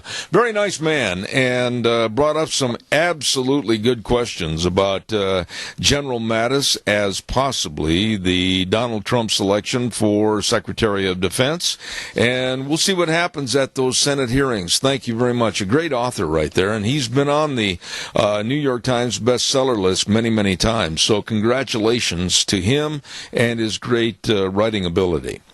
Okay, now we have got to pay some bills, and we've got some Santa Claus wishes that we've got to take care of. Joe Taylor, I'll tell you, one of the best doggone realtors ever. I just really appreciate Joe. He's located now with Riverbridge Realty at 425 Overland in Burley. He is one of the best real estate agents ever in the southern part of the state. Absolutely wishes you a very Merry Christmas. And our friends at Clark's for Shopping at 100 East Main in Oakley. Oh, have you had that great sausage? Either bulk patties or links. Famous sausage from Grandma's recipe from Clark's for Shopping in Oakley. Wishing you and yours a very Merry Christmas. Okay. Let's see, what else have we got cooking here that I've got to get taken care of? Oh, let's see, on my list of commercials. Oh, my goodness, yeah, I almost forgot to tell you. that on Thursdays, we have a segment called Cassia County School Days. And this coming Thursday, we're going to be over at Denny's Restaurant, America's Diner, for our great big Christmas celebration. And we'll still have the segment, Cassia County School Days, and it's brought to you by A Child's World at 1308 Overland in Burley. What a great place to go Christmas shopping. Shop locally and save money and find great, great Christmas gift ideas at A Child's World. I mean, they've got all the games, the books, the puzzles, the clothing, the list goes on and on. A Child's World at 1308 Overland in Burley, along with the Ambulatory Surgery Center at 1344 Highland in Burley. The number to call and find out more about your outpatient surgeries, and they can save you money. Absolutely. 677-8888. That number again, 677-8888. Ambulatory Surgery Center and A Child's World, bringing you Cassia County School Days on Thursdays at 10:10. We are about ready to send this back over to old Santa's elf himself, and that's Wheels over there at the main studios. And then we're going to come back. This next segment, I want to just talk about this for a quick second. We're going to have Craig, John Horvat's going to be on, talking about over 10 million American men that basically are too lazy to go find a job. We're going to talk about that next half hour. Right now, we'll send it back over to Wheels. I'll be right back. And now, back to Zeb at the Ranch on AM 1230 KBAR. To reach Zeb, call 436-2244 or toll free 1-866-927-4587. And now, here is Zeb Bell. Good morning, and we're on the home stretch this morning as we have our last half hour, and we're very, very blessed. And I cannot wait to get this gentleman on the program this morning and talk about the invisible army that occupies America. And boy, I've read what he has put in the Stream. He wrote an article for the Stream that absolutely laid this out, and I agree with him 1,000%. John Horvat, how are you this morning? Good to have you on the program. Great to be on the show. John, I'll tell you what, you really struck a nerve with me when you wrote that article about an invisible army of 10 million men in this country that just, I'm going to put it in my own terminology, are too doggone lazy to go to work, and they don't deserve to eat, they don't deserve a living because we're giving it to them. What are your thoughts about what I just said? I agree completely. You know, when everybody thinks about an army that have invaded America, they usually think of illegal immigrants. But in this case, it's able-bodied American men of prime working age who have left the workforce and aren't looking for a job. How are they getting away with this? I know the answer to this question, but I mean, how, in your terminology, are they getting away with this? Why aren't we cracking down and saying enough is enough? Well, I mean, there are things that the government can do and other things like that, but, you know, really I think it's the culture that says, hey, it's all right. You know, you can do that. You can get by. You know, our media, our Hollywood, models, these are the things that are, really infect the culture and give people the idea that, you really don't need to work. Well, okay, I agree with you. And a lot of the television, a lot of the news, a lot of what's going on in our society, basically they can become educated dummies by staying in school until they're 59 years old or even longer.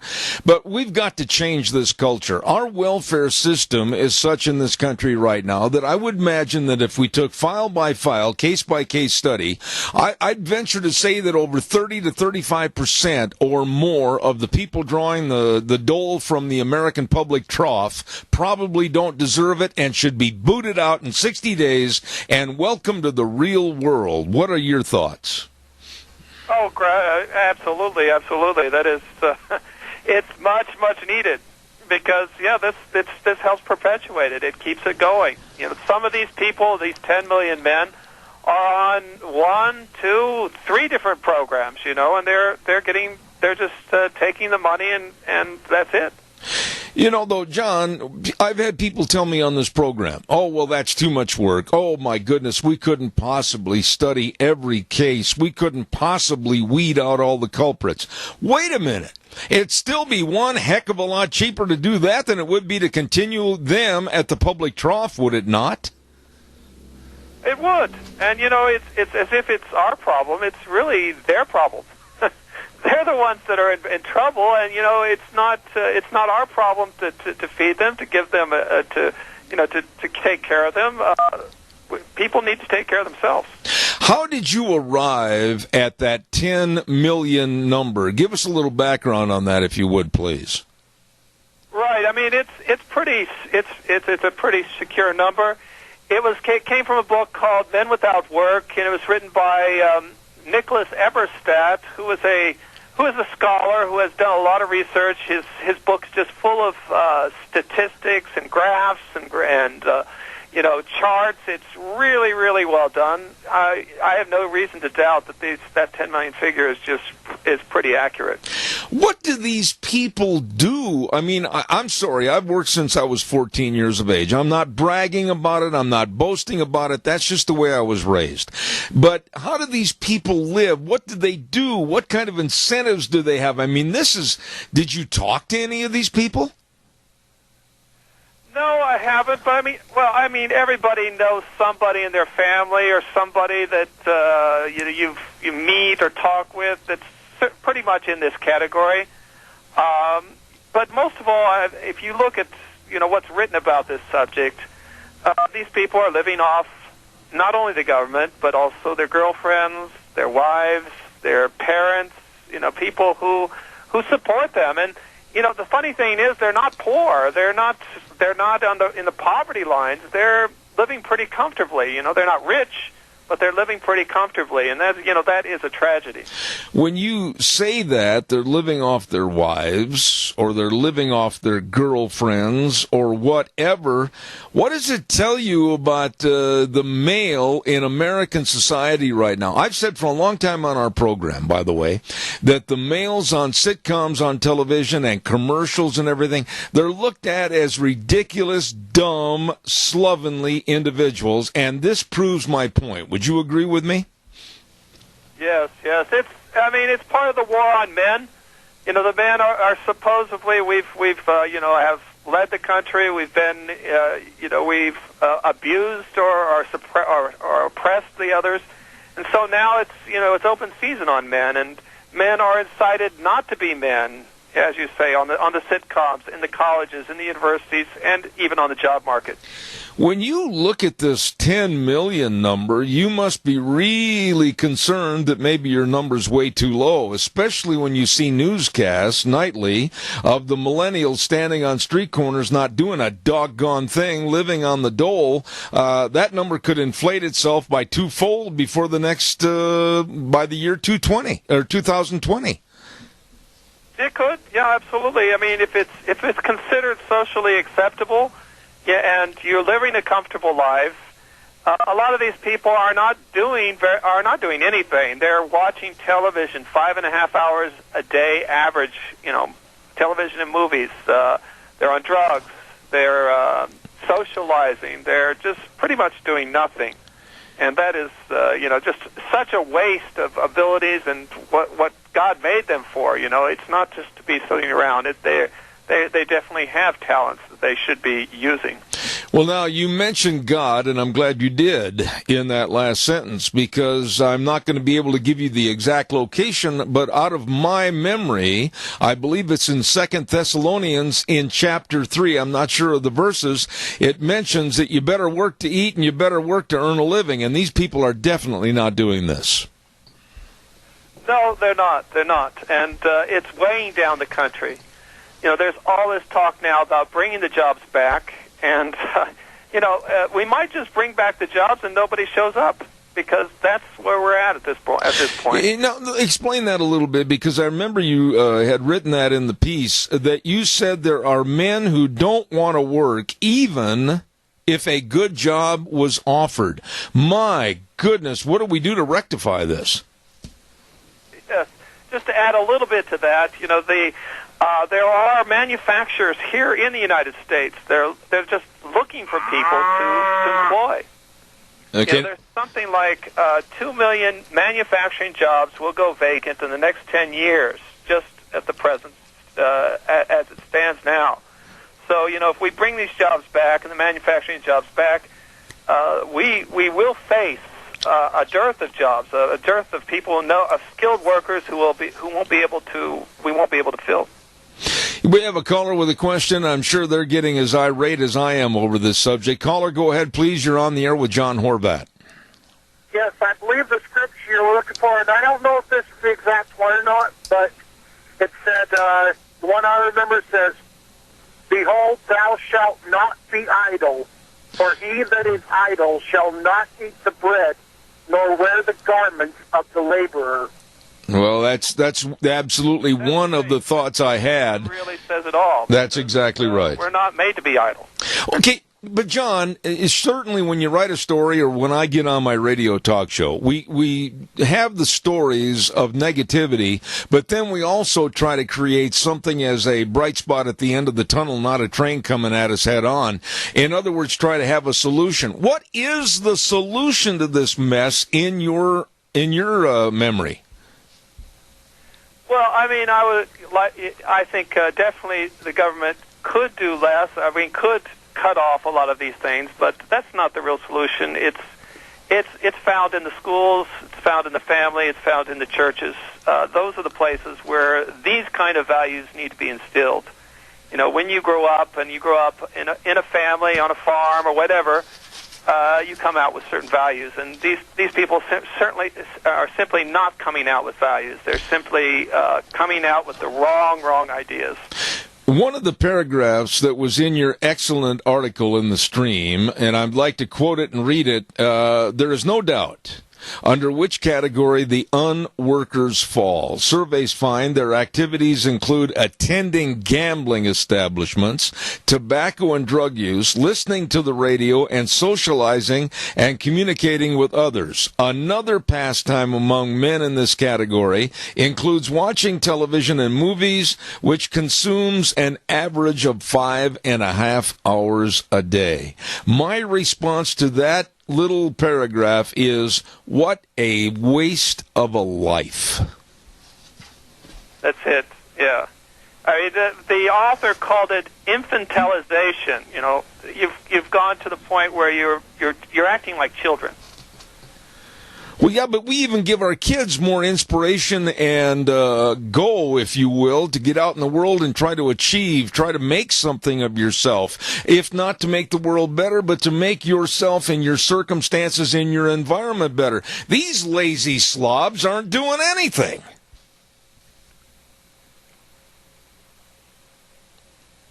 Are you still there, John?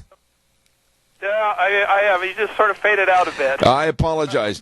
But, I honestly maintain that whether it's state by state or whether it's county by county or whatever, John, for heaven's sakes, we've got to clean this mess up. I would like, and I don't mean to sound crass and I don't mean to sound cruel during Christmas season, but I would love to see that number of 10 million men cut in half this next year, where they've had to go out and get a job. They've had to go find some place and somewhere to get the money to buy shoes and food, whatever. I absolutely think you're doing them a favor by making men out of them again. Absolutely, yeah. It is, to challenge. Men need challenges, and they need that rough and tumble atmosphere for them to really go ahead, and they're just simply not getting it. Do you honestly believe, on a scale of 1 to 10, 1 being not so good, 10 being maybe very optimistic, that we can ever get a John Wayne attitude in this country again, where men are men, women are women, and will work hard to attain goals? I definitely think we can. It's not out of the possibility, but we are going to have to suffer a lot, and I think we eventually will. The situation in our country is such that we're heading toward a disaster, and a lot of times that's when we Americans perform best, when we're put in a corner and we have to get out of it. Well, I got to tell you that your story was extremely well written, and I just absolutely clenched my fist when I saw that 10 million number. John Horvat, God bless you. Merry Christmas, and come back on the program again in the future, would you please? Exactly. Merry Christmas. Yeah, we have to say that. That's great. Thank you, John. All right, see you later. Right. Thank you. Thank you very much for being here. I enjoyed reading this. You know, really, this is just absolutely insane. And one of the quotes in there was, what America is witnessing is the appalling waste of manhood. These are men who do not want to do what men should do. They do not want to be husbands. They do not want to commit themselves to a stable and permanent relationship with women and form families. And they don't want to grow up. 10 million! 10 million. Disgusting wastes of flesh. You know, it just makes me so mad because our welfare system, and you've heard me say this many, many times on this program, there are people in need and people that absolutely should get our help. But then we have leeches. And to the number of this article, over 10 million men that will refuse to go get a job because they're working in the system. Or they're working their girlfriend, or their wife, or their family. They just haven't grown up. And you're not going to get these people to grow up until you open the door and say, adios, amigo, and kick them in the butt and make them get out in the world. And they're going to die if they don't work. They're going to die if they don't get any food. They're going to die if they don't get any clothing. And we're not going to pay for it anymore. We've got to clean up this mess. Leeches. Leeches. That's all they are. Calls are welcome, 436-2244, 1-866-927-4587. Caller, go ahead quickly, and then I'll do a weather forecast. Go ahead. Yeah, Zeb, another problem is affirmative action. I can tell you people that I know, men, have not been promoted that deserve to be promoted because these companies will hire, promote any color of the rainbow except the white male, you know, and they're just stuck. Yeah. Where they're at, they get discouraged, and it's all part of the same deal, the war on men. Yeah, but you know something, Adrian? Adrian, wait a minute. Listen to me. That comment. Listen to me, though. You know, this welfare thing is totally out of hand. If you actually go clear back to Genesis, what did God say when Adam and Eve were going to be driven out of the garden? He said, by the sweat of your brow, that's right, you're going to make a living. That goes clear back to Genesis. That's absolutely right. And I feel no sympathy or compassion or need to help anybody that is in able body, able mind to get out and fend for themselves. I got a whole line of calls, Adrian. God bless you. Merry Christmas. Thank you. Okay. Have a Merry Christmas. All right, buddy. Bye-bye. Thanks. Caller, I tell you what, don't go away. I've got to get this weather forecast in there. I'll be right with you. Have patience. Something I'm working on, too. Scarrows Meats, 331 North Road, Jerome, changing the way we eat one delicious bite at a time. Oh, delicious meats. And they've got gift boxes for Christmas so you can give your relatives, your neighbors, whatever. Oh, it's fantastic. Call them and find out more. 324-7657, Scarrows Meats. And right now, here's Gina with the weather. Looks like it's going to be fairly nice for the next couple of days, but as we get on towards the weekend, midweek, and beyond, well, it's going to feel a little bit more like winter. Partly cloudy skies for today, slightly breezy, winds out of the southwest, right around 20 miles an hour.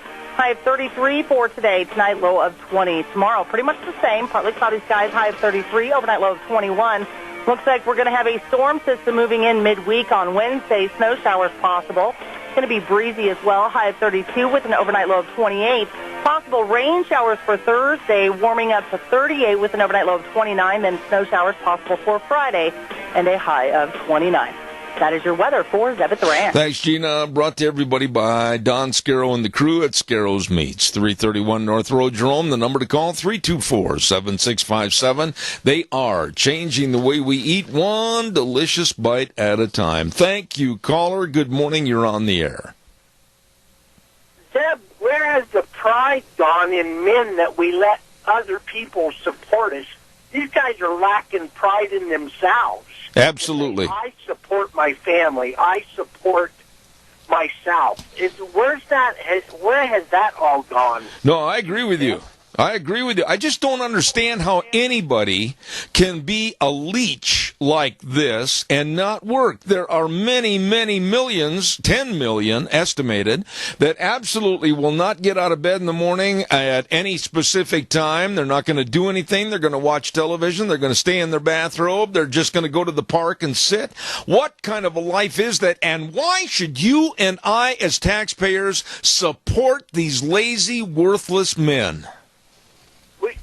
We shouldn't have to. I know there's people that have to have some help, but how far do we have to help them? You give them a little while to get on their feet, and if they keep getting up and trying, I have more respect for those people than just they quit. Well, it has been my contention on this program, and I've said this many, many times, that there needs to be a case-by-case review of each and every person on the public dole. I know there are many that need help, and I'm all in favor of giving them the assistance. But I also know there's a bunch of blood leeches that are sitting at home eating bonbons and watching TV all day that need to have their butts kicked out on the street and say, "Sayonara, buddy, you're on your own."